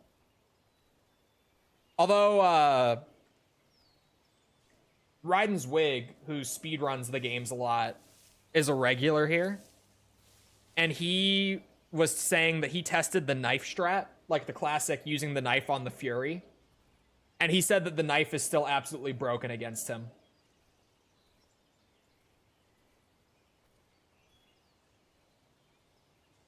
I just haven't tried the knife yet. This is a lethal playthrough, so I guess I could try the knife this run. Because my non-lethal, I was like, nope, no health damage. Only, what's it? Stamina damage. But I might try the knife this run.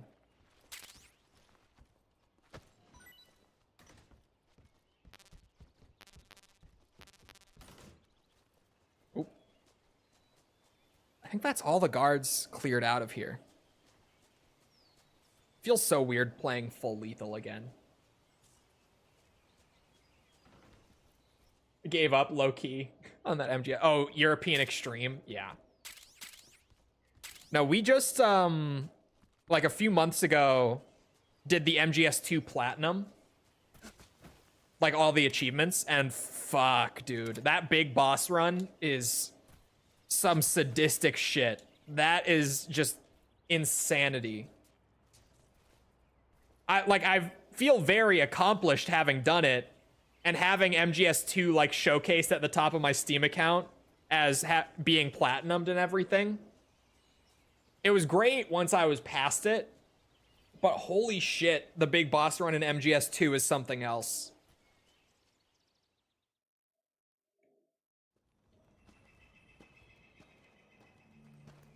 Look at that torn up uniform. It's so crazy. I swear they didn't advertise that the fatigues get torn up too. At last. Looks like the boss's info was right.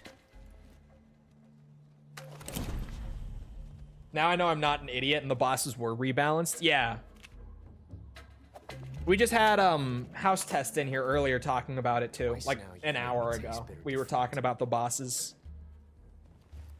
Who's a big MGS speedrunner as well.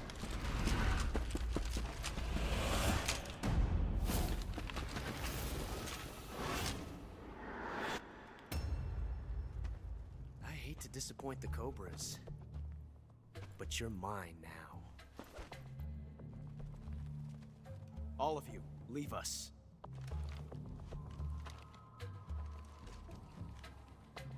It's just you and me. No one to get in our way. Ocelots are proud creatures. They prefer to hunt alone. Here we go.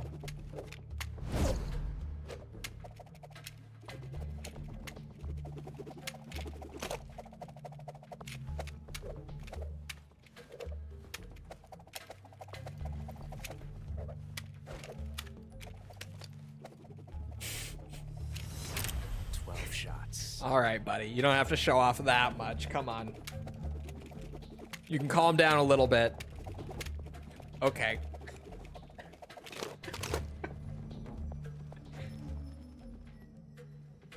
This time I've got 12 shots.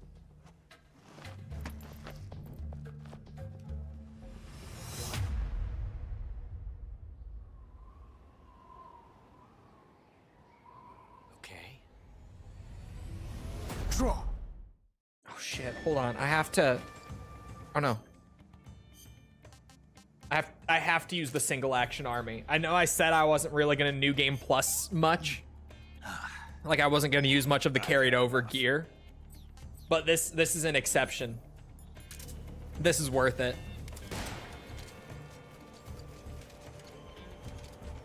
Wait. Is it? Oh, it's the right stick. I'm just dumb. Ooh, ooh, ooh. Ocelot, look. Ah, you bitch. No, look. Look, man. Look what I'm doing. Yeah. Come on.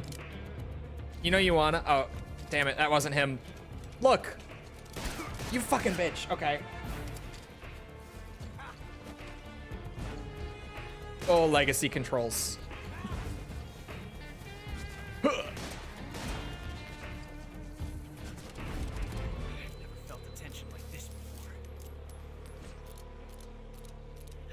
Different from simply changing a clip.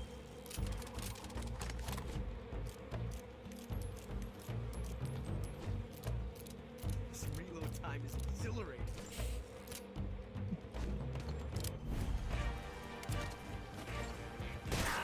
Oh, son of a bitch.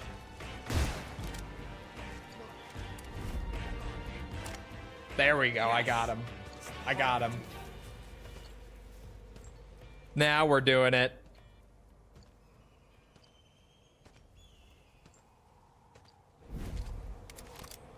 Are you? It was the duel. Ocelot, look. Look. Don't you want to? Oh yeah, here we go. Finally. Nice shot. Thank you. Not bad. Oops, my bad. I meant to spin it the other way. It's a little weird. They changed it up. Ooh. Okay.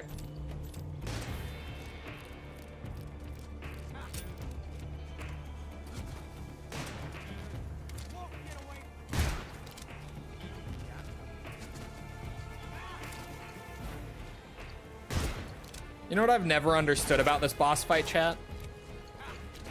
Why did they put a climbable tree in this arena? Like my dumbass was just gonna have time to climb up that tree and shoot him from the top branches.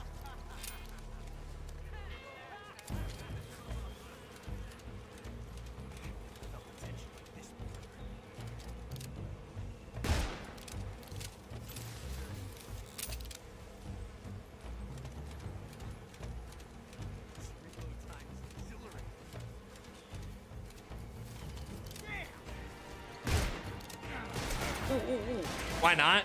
Here.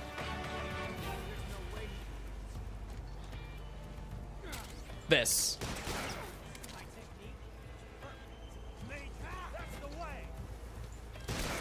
Ow, ow.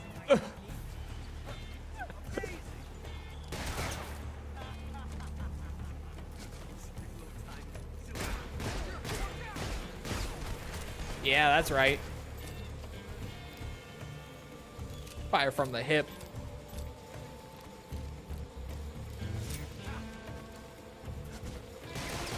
Ow. Oh my god, that was crazy. That hip fire shot. That was actually great. Seen your aim and gears? Hey. I just need the tape. Alright, I just need the tape.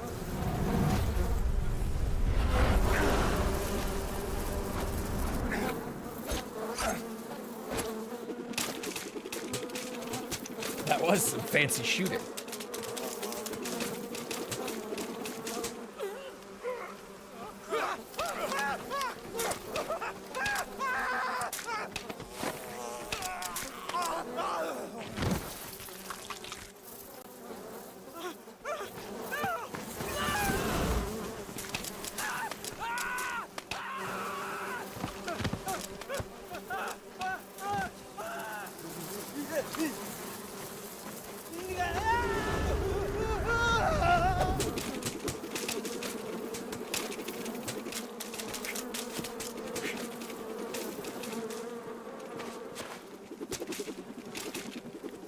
I just love that the sheer force of getting smacked by those revolver spins is killing the hornets.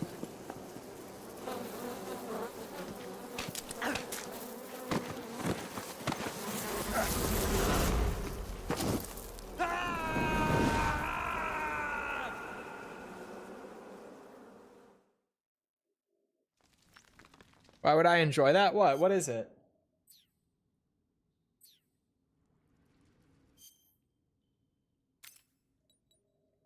I've never heard of this either. Oh, there we go.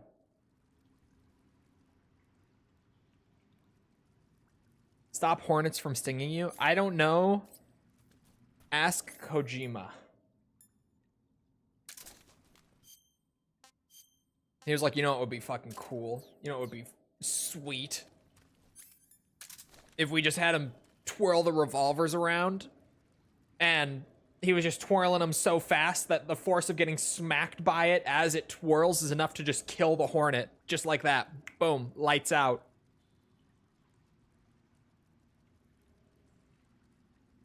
Google it real quick.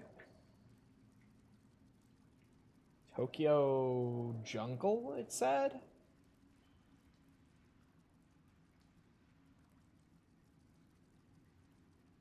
What is this? Oh, False would enjoy it because she's a furry. I got you.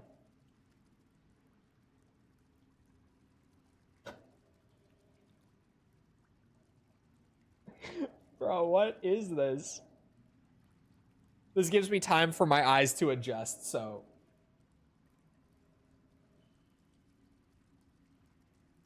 That's incredible. It's a roguelike?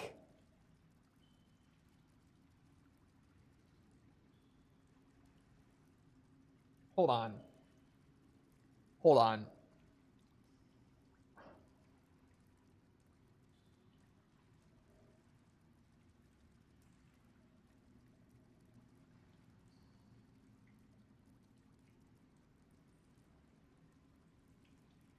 One of the greatest hidden gems in gaming history. There's no way. Roguelike open world where you need to find food and avoid predators while also finding a partner to breed the next generation. You play as animals, for the record. I didn't say that out loud. You literally play as animals in, like, the streets of Tokyo. Hence the name Tokyo Jungle. It's like if animals completely overrun one of the largest cities on the planet. I believe actually the largest city on the planet in terms of the size of it.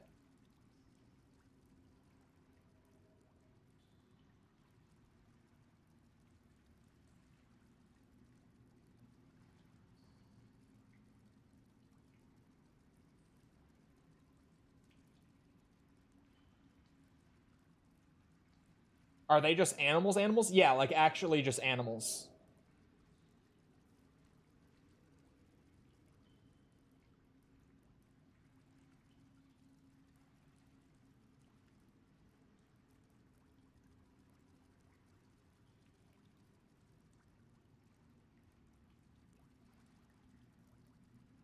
Sorry, I'm in the YouTube app now.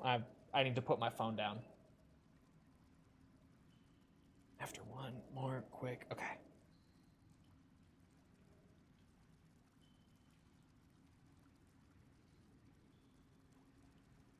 Okay. I was looking at the Delta video in YouTube Studio. God damn, Chole. At a time like this, you dare Chole me? Oh, double it up. God damn it.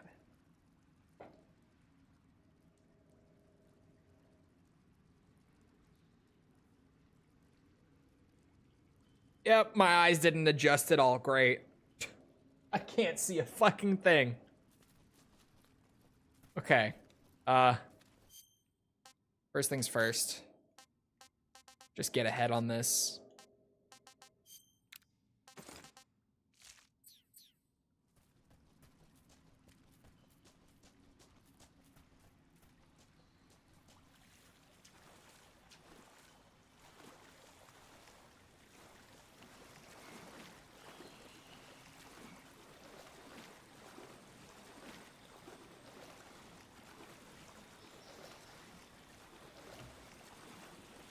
No swearing is 10 minutes.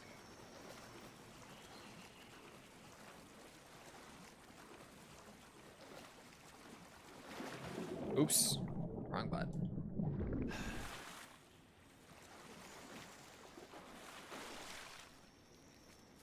Hello, camera. Holy sh... Ooh. I didn't swear. I did not.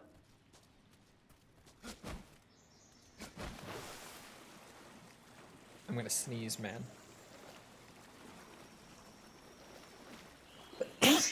I did sneeze. I was like, is it gonna go away at the last second? No. No, I did.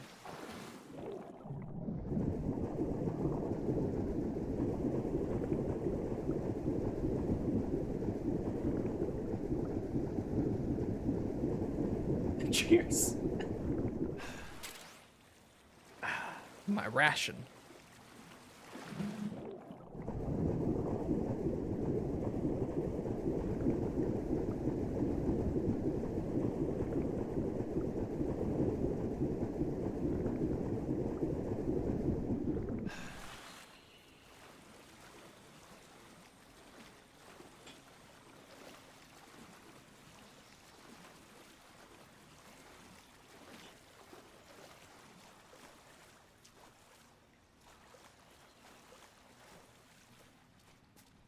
Well, I could see great in that area. Here I can kind of see now.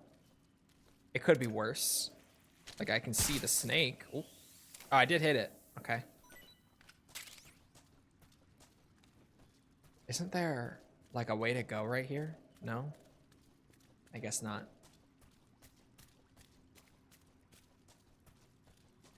I can see well enough.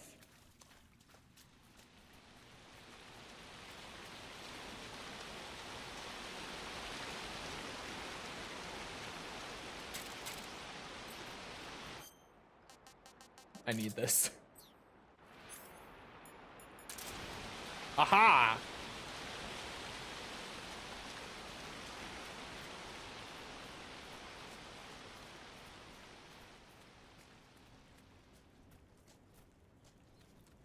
Oops.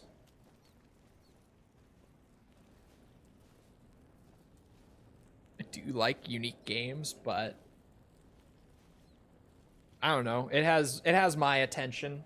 That is a weird game, like just so weird that I am now curious about it.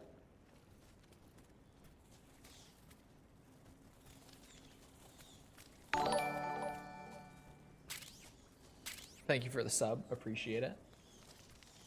Oh, okay. Right here.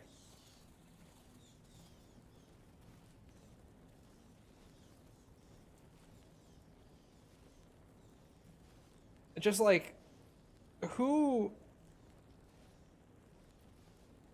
made that game?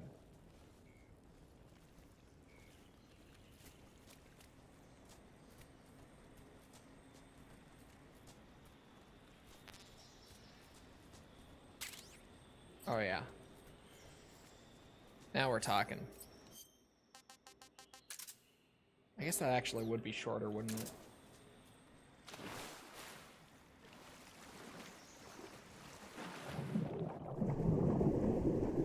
Oh god, okay.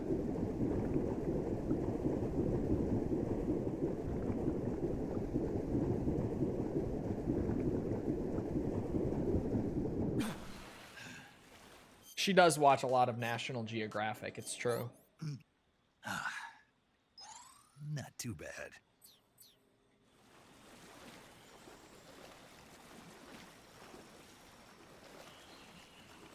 That's crazy. You pick your animal? That's what I'm wondering. Like, how do you...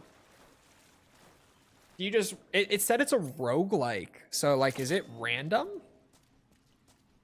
What animal you play as? Like, how does it determine what animal you play as? Do you have to, like, work your way up?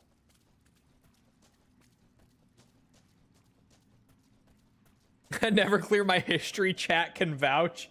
I can vouch. It's true. This was so long ago. Like, anyone here probably was not around for it. But False one time on stream, I will never forget. It was so funny. Chat was joking about like her search history, like, oh, haha, show your search history. You know, generic, totally generic search history jokes. And she was like, my search history is so clean because I don't even look up anything weird. Like, I don't. Not on my computer, at least. And she pulls up her search history and she's like scrolling through it. She's like, see, totally clean. And then just one thing flies by. One little, I believe it was a manga. And she was like, oh, it closed it immediately. It was like, you didn't see anything. And I think she said it's because she had a Google phone. And because her like Google account was logged in on the phone, the search history from her phone also displays on her computer and vice versa because the account was logged in on both. So she was like, yeah, no, there's nothing weird on my computer search history. And she would have been right if her phone's search history wasn't also carrying over. I think that's what happened there, if I remember right. It was so good. Just her being so confident, being like, look at my search history. You see? Take my fucking money, bitch. What the fucking whore you are.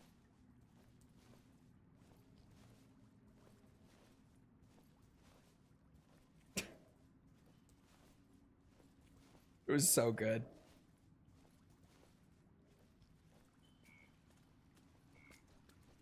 Oh, I can't see. What is that camera angle, dude?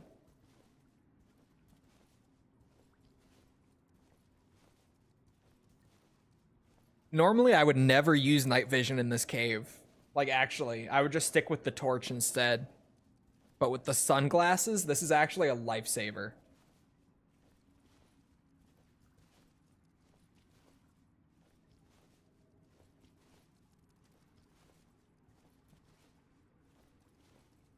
Jorking it at the desk isn't that comfortable. I think I saw something like that, or like heard it. I think I had like a stream open in the background and someone super chatted. And the question on the super was like, are you a desk jorker or a bed jorker? And I was like, is that just a question that people ask now? What? Just making you play the game properly? Yeah. Need my grenades too.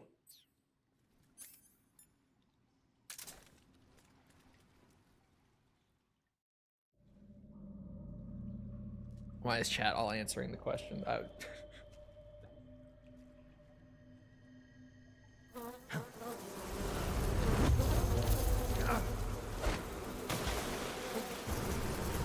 Sometimes you want the HD display. I don't know what resolution my phone goes up to, but I think it's pretty high. It's at least 1080. Minimum 1080. I am the pain. I have a fairly recent phone. Not like new, but fairly new. Beyond your imagination.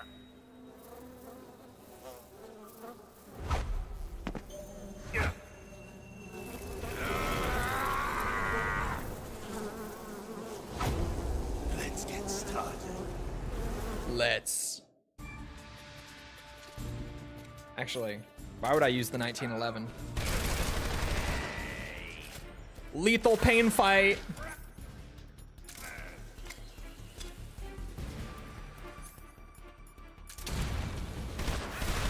Oh, come on. Oh, no. I need to dip, don't I? Oh, yeah, there's the double armor. See, now that people have pointed it out, I'm like, oh, yeah, he does have double B armor now.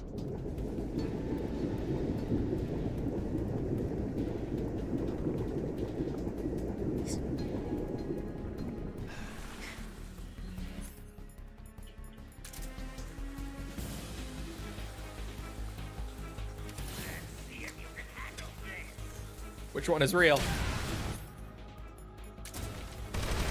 Oh. Oh, come on.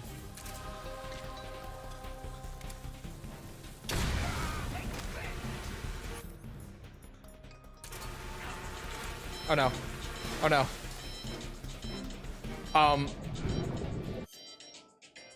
That was the no swearing being over. For a second, I thought I dove right onto my grenade.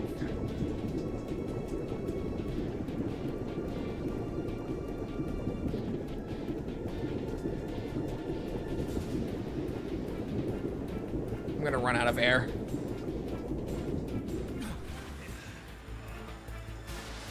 Oh no.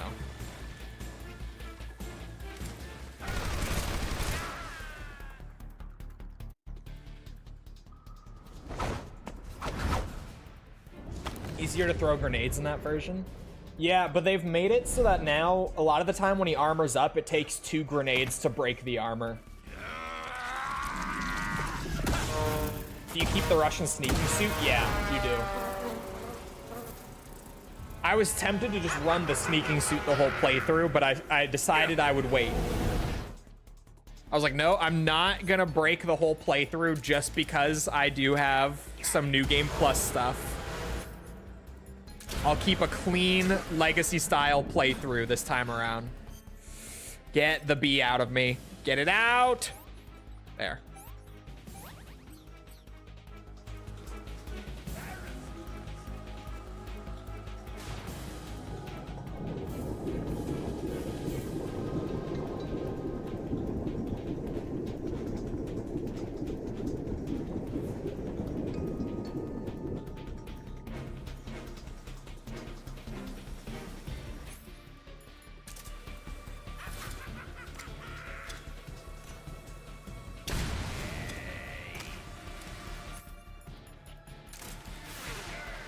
Oh, come on, man. Oh, I'm gonna get screwed, yeah.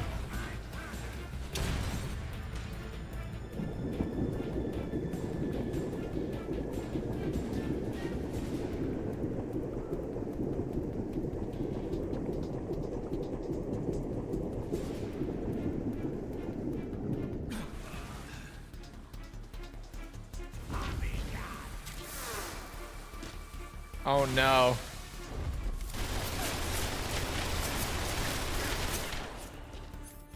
It worked pretty well, actually.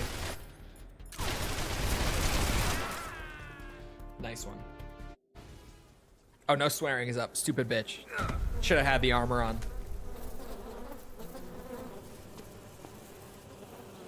The pain. The pain. The pain. Wiggle left and right. Yeah, you could do it in the original too. And in MGS2 and Twin Snakes. All the games with the first person leaning from like the PS2 era of Metal Gear, you can do that to dodge bullets. I just barely ever use it, but yeah, you can do it.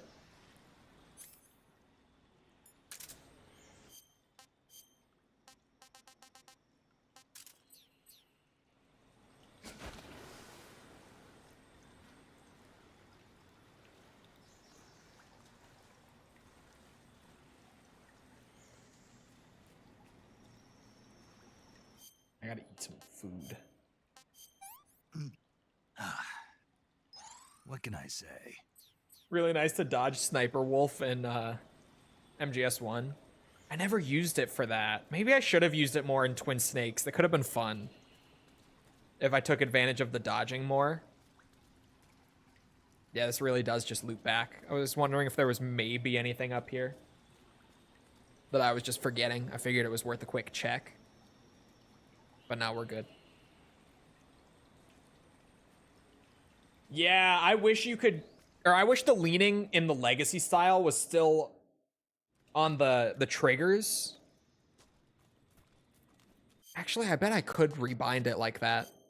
Because they do allow you to rebind your controls manually.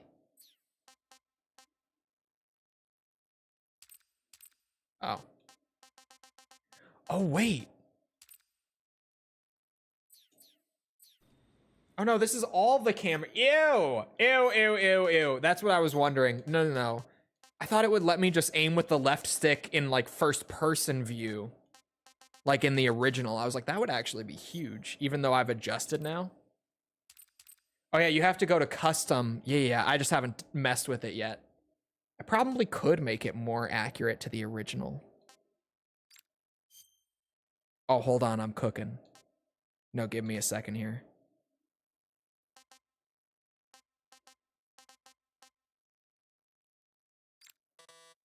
Oh, what? What do you mean? What?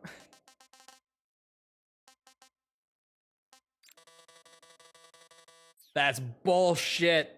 That is actually so bullshit. I thought I was onto something. I thought I was really gonna do something crazy there. I mean, no, because then I still can't. I can't lean like this. It is kind of nice to have that on the face button, I guess. It's not really worth it. Just go back. I'm disappointed. Uh-oh. Can you use Xbox accessories app? Maybe?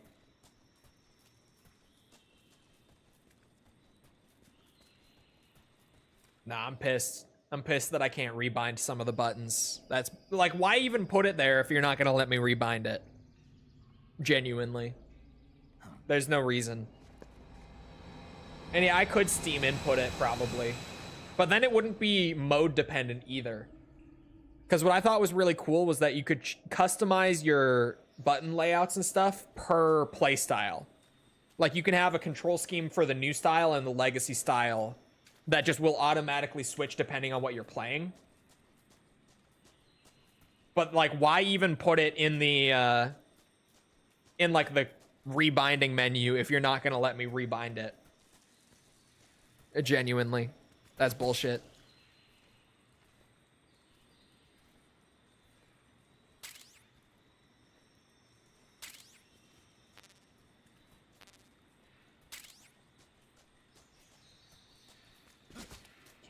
Yeah, but it's not the same. The game does it automatically.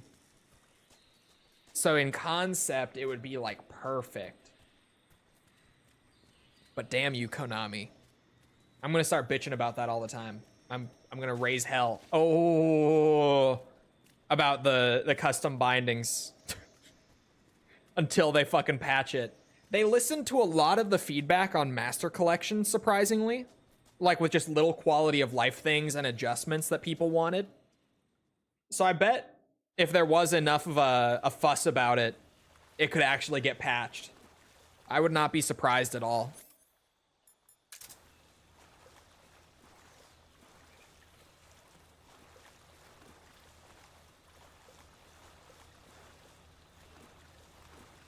Sneaky.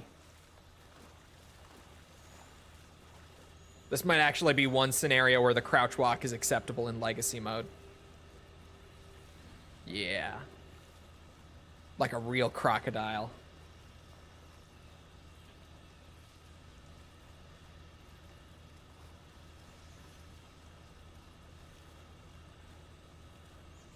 Literally unplayable.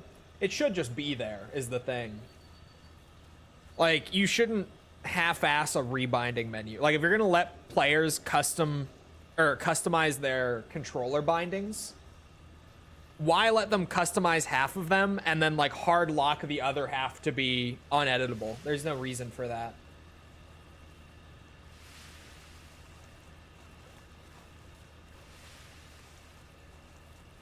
They cared about feedback from Master Collection. Yeah, they literally had to do like that big 2.0 update like a year after the Master Collection came out, because they just had so many fixes and stuff from feedback that they had to make. And like additions too, like the HD mode versus the original mode that's in the Master Collection now. That was part of that big like 2.0 overhaul for it. Because originally the games just kind of looked exactly how they did on like PS3, Xbox 360 on Master Collection. So they had to add an HD toggle in the settings because people bitched about it too much. Full lethal is crazy. Oh. He fell.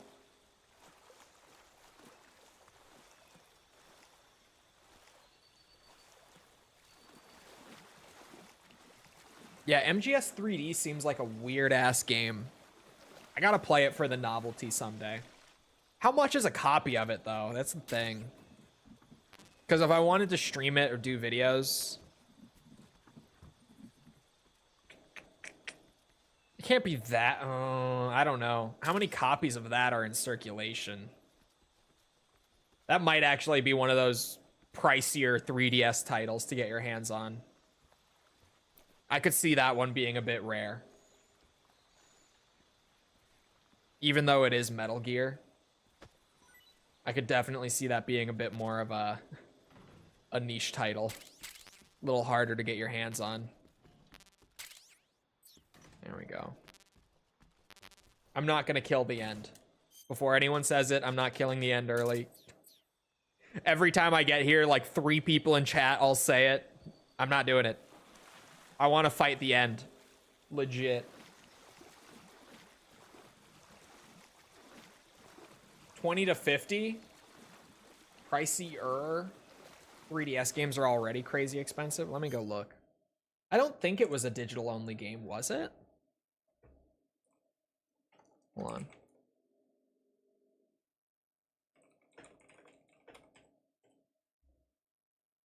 No, there are cartridges. It's not that bad. It's really not that bad.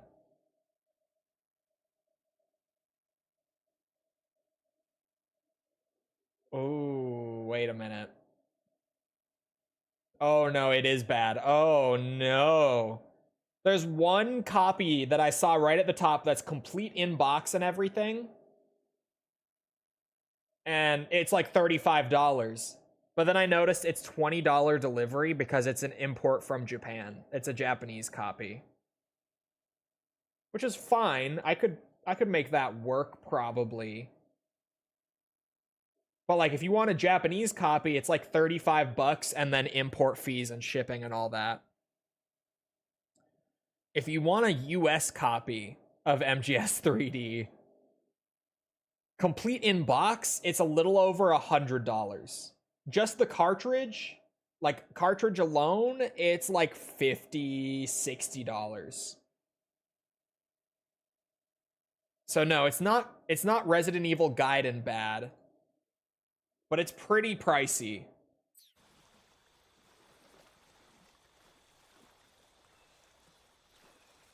Gaiden, I think, is the most expensive game. I mean, I think. Gaiden is the most expensive game I've bought for content.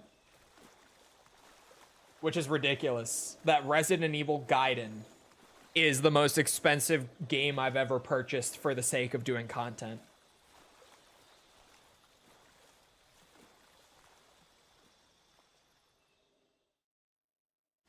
Good old region locking. I should be able to dump it without a Japanese 3DS, right?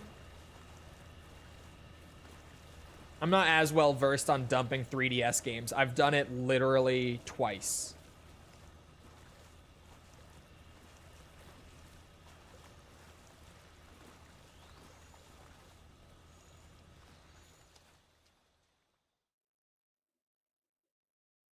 Yeah, I know the guy. I know Ocelot on YouTube. Did a video about the Master Collection and all the stuff they still have to add or fix or change. Yeah, it's definitely still not, like, perfect, but the Master Collection is pretty good now. Especially compared to the state it came out in. Like, when Master Collection came out, I was actively telling people to not buy the Master Collection if they were intending to use it to, like, play the games for the first time. But now, I'm like, yeah, you can buy the Master Collection as, like, a pretty good value proposition for getting into Metal Gear for the first time. Like, that's a good way to do it now. Not a perfect way, but it's a really good way to get into Metal Gear nowadays. They fixed it up a lot compared to how it came out. Would you source OG games? I would want to source OG for a lot of it. Because, like, the pixel remasters are great. But, like, they look entirely different. They look nothing like the originals, in the case of, like, the NES games especially. They're not even the same art style remotely. So, I would definitely go with the OG stuff for a lot of it.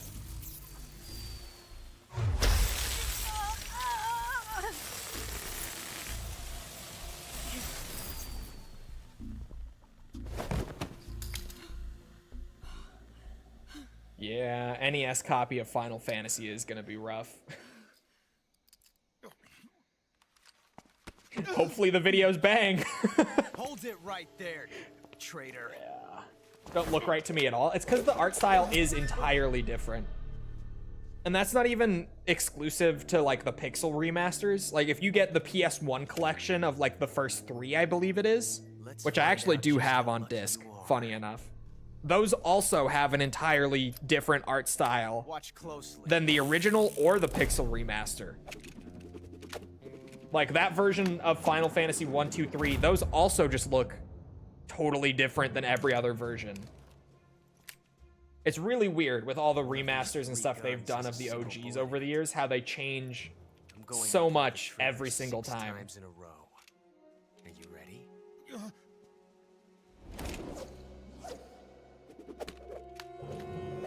Yeah, and that's the thing with, like, MGS 2 and 3, is there are all the different re-releases that all have their own issues. Is that screen tearing just on my end? Yeah. Screen tearing doesn't, well, unless you get, like, really fancy capture cards, which I don't have, screen tearing won't show on stream or video recording. Because it's recording from the source, not the video output.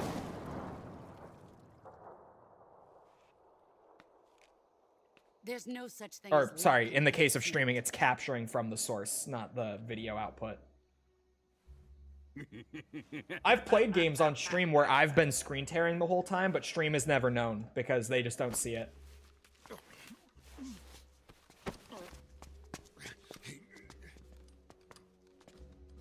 You'd better stay in line from now on. The Cobras will take care of him. MGS2 PS2 is the best way to play it because of skateboarding. Even that, isn't the skateboarding minigame only in Substance? I don't think it's in the original Sons of Liberty release. I'm pretty sure the skateboarding was only in Substance. I don't think it was in any other version. It's not an HD collection, I know that. What? I don't think it's in Sons of Liberty.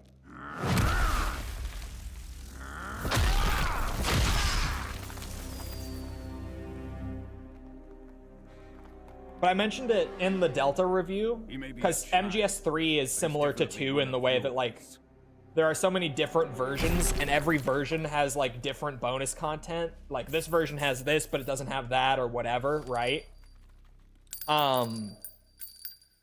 That's one of the best things about Delta is that Delta has, like, all of MGS3's bonus content here. Some of it made way better than it ever was with, like, the Nightmare minigame or Ape Escape. They'll be able to handle it.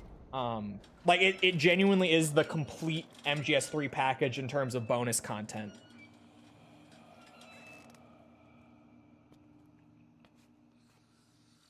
I'm leaving him to you.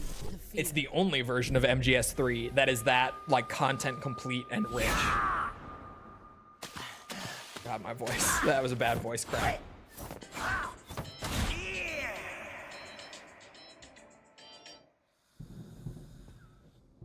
The old man is always sleeping. Is he all right? The end is saving what life he has left in him for battle. Normally, he's dead. But he'll wake up when the time is right.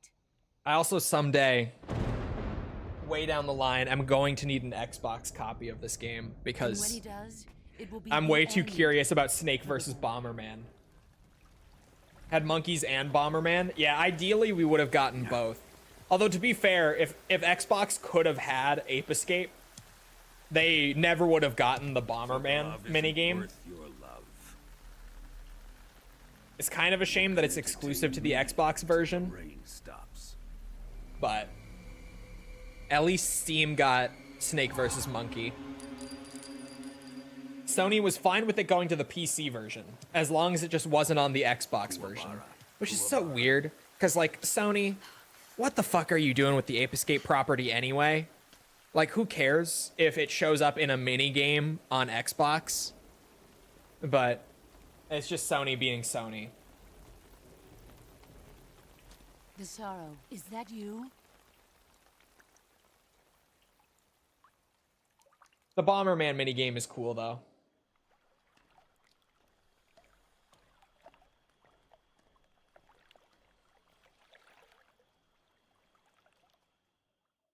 I don't know why Ape Escape has been dead for as long as I've been alive. Exactly. Like, I don't know why they felt the need to block that anyway. But it's whatever. It's just Sony shit.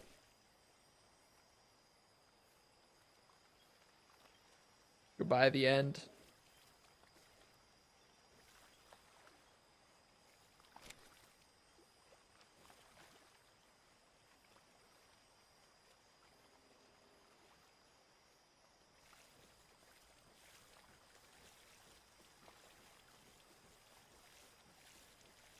You see the top half of the croc cap coming down?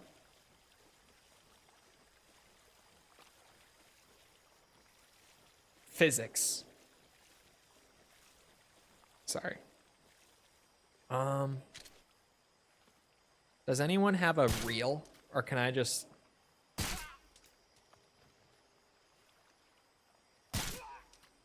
No. No one has a film reel. Well, we're clear.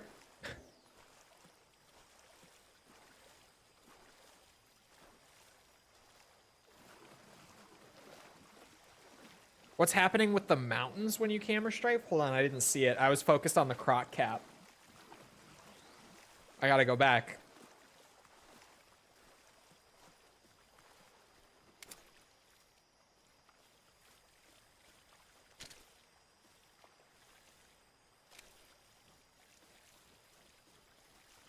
Nothing.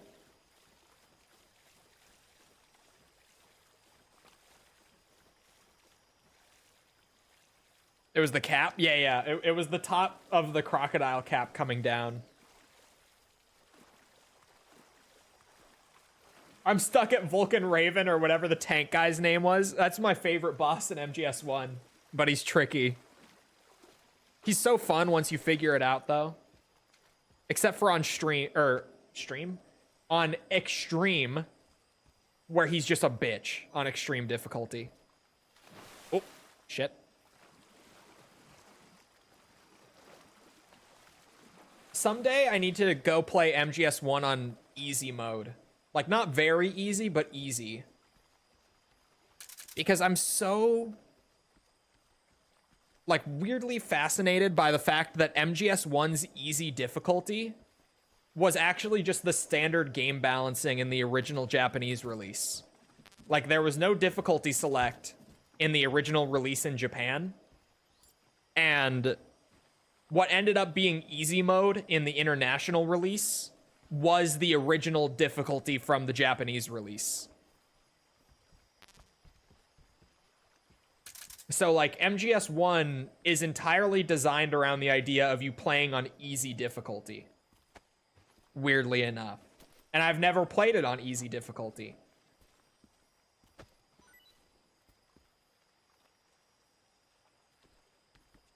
So someday I gotta do that. Was it? Yeah, if you play the Japanese version, there's no difficulty select. And it was just easy mode. Like, legit, what would end up being easy on international release was just the way the game was on the Japanese release. Which is why, if you're achievement hunting on the Master Collection version, where it has, like, the achievement for getting the big boss rank, a lot of people recommend that if you just want the achievement over and done with, you actually download, like, the Japanese version of the game, which is available on the Master Collection, just as part of the package. Like, you just own it if you own the Master Collection. And you do the big boss rank in the Japanese version of the game. Because then you can get the big boss rank while also just playing the game on easy difficulty. Like, if you're purely just achievement hunting the MGS1 Master Collection, people recommend that you do that.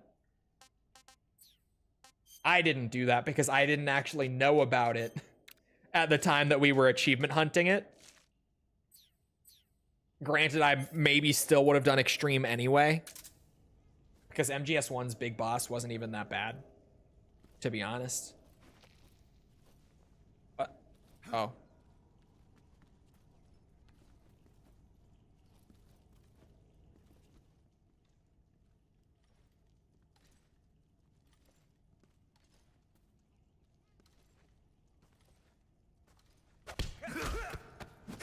Oh, I didn't let go of the thumbstick first.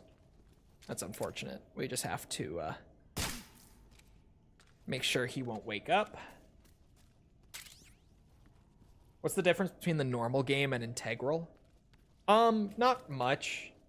Integral was the Japanese re-release. Like, MGS 1, 2, and 3 all got, like, named version upgrades back in the day. Because physical release. No, like, updates or DLC or anything at the time, right? Integral was released in the Japanese market. There's no way. And added a lot of those things that it was missing from the international version, like difficulty select, just weird little miscellaneous things. And it also comes packaged with the VR missions expansion. Yeah, the first person mode is a bit of a weird, like, random addition to it, but it is there. Also, thank you for the sub. Appreciate it.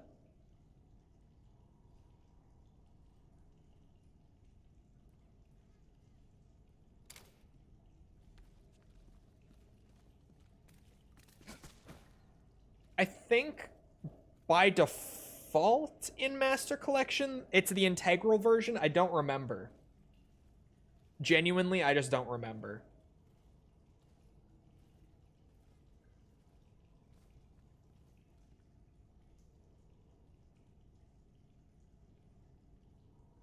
Oh yeah, and Integral added very easy mode, actually.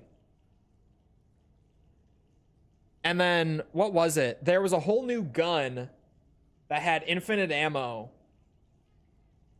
that you literally just started the game with on very easy.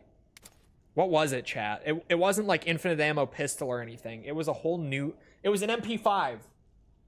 If you play on very easy on Integral or the PC port in the West, which was Integral, just not labeled as it, you literally just start the game like in the docks area with an infinite ammo MP5. A suppressed MP5, mind you, with infinite ammo.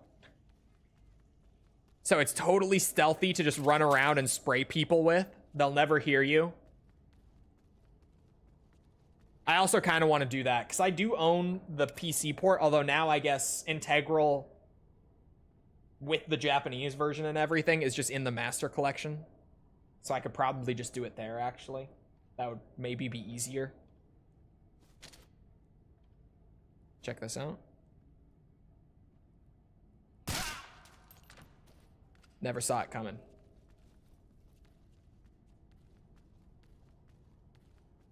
I haven't been looting the bodies, like, at all.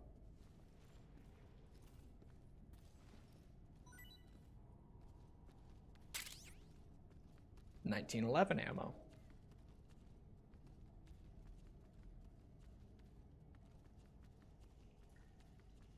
Legacy mode looks so good in this game. I'm such a fucking sucker for fixed camera angles, it's crazy. Seeing like a modern AAA release with really good presentation and fixed camera angles, it just tickles my brain. Exactly the way I want it to be tickled.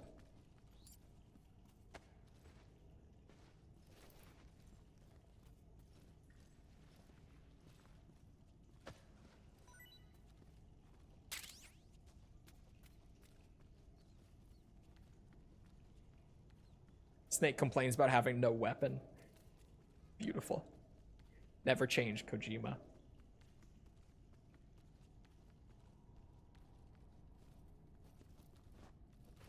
That would definitely also ruin... Although, I guess I was about to say it would ruin the whole thing where, like, when you first sneak in and they're like, someone's here using stealth and they've already killed 3 people. And you're like, what? I don't even have a gun. I didn't find the SOCOM until in the tank hangar when I first played MGS1. So that's how it played out for me.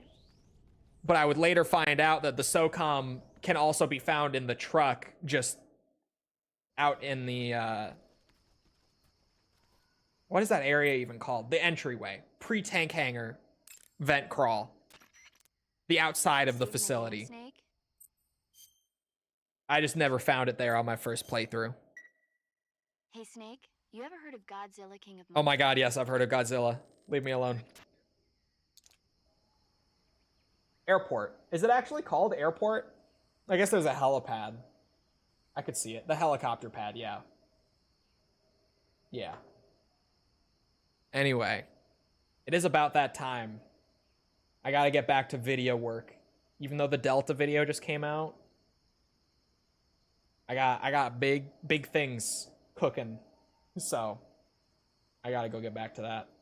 But more Legacy style soon. I really enjoy playing the game in the Legacy style, actually. Like, way more than I thought I would. I thought I would basically just always play new style. But I genuinely enjoy them, like, equally. Anyway, I hope you guys enjoyed. If you did enjoy and you haven't done so already, feel free to go ahead and leave a sub, follow, whatever, come back another time. We're going to be playing more of this the whole rest of the way through on Legacy, at least. And then I'm probably going to play around with New Game Plus stuff a bit, but we'll get there when we get there. Of course I get the hiccups right now. What is happening? We're doing other new stuff, like Hollow Knight Silksong. We're doing other 100% that I've just been working on for ages, like Metal Gear. I'm trying to 100% every single Metal Gear game, including spin-offs and stuff. We were actually doing MGS3 when this came out, so I have to go back and still do like OG MGS3 Foxhound and everything after this, which will be fun to go back to for sure. Very interesting to go back to after so much Delta. But we're also doing like Resident Evil, Yakuza, Ace Combat, just a whole bunch of stuff I've been working on for a while. So come back for any of that. It's all good. Also, if you enjoyed, leave a like on the YouTube side. Helps out with algorithm and stuff. Appreciate it. Thank you if you've done so already. Thank you if you're about to do so. If you're looking for links to anything outside of Twitch or YouTube to engage with the community, check out links in the description below. Things like Twitter, Discord server, whatever. If you're on Twitch, they're on the channel page. They're on chat commands. You'll be able to find whatever you're looking for.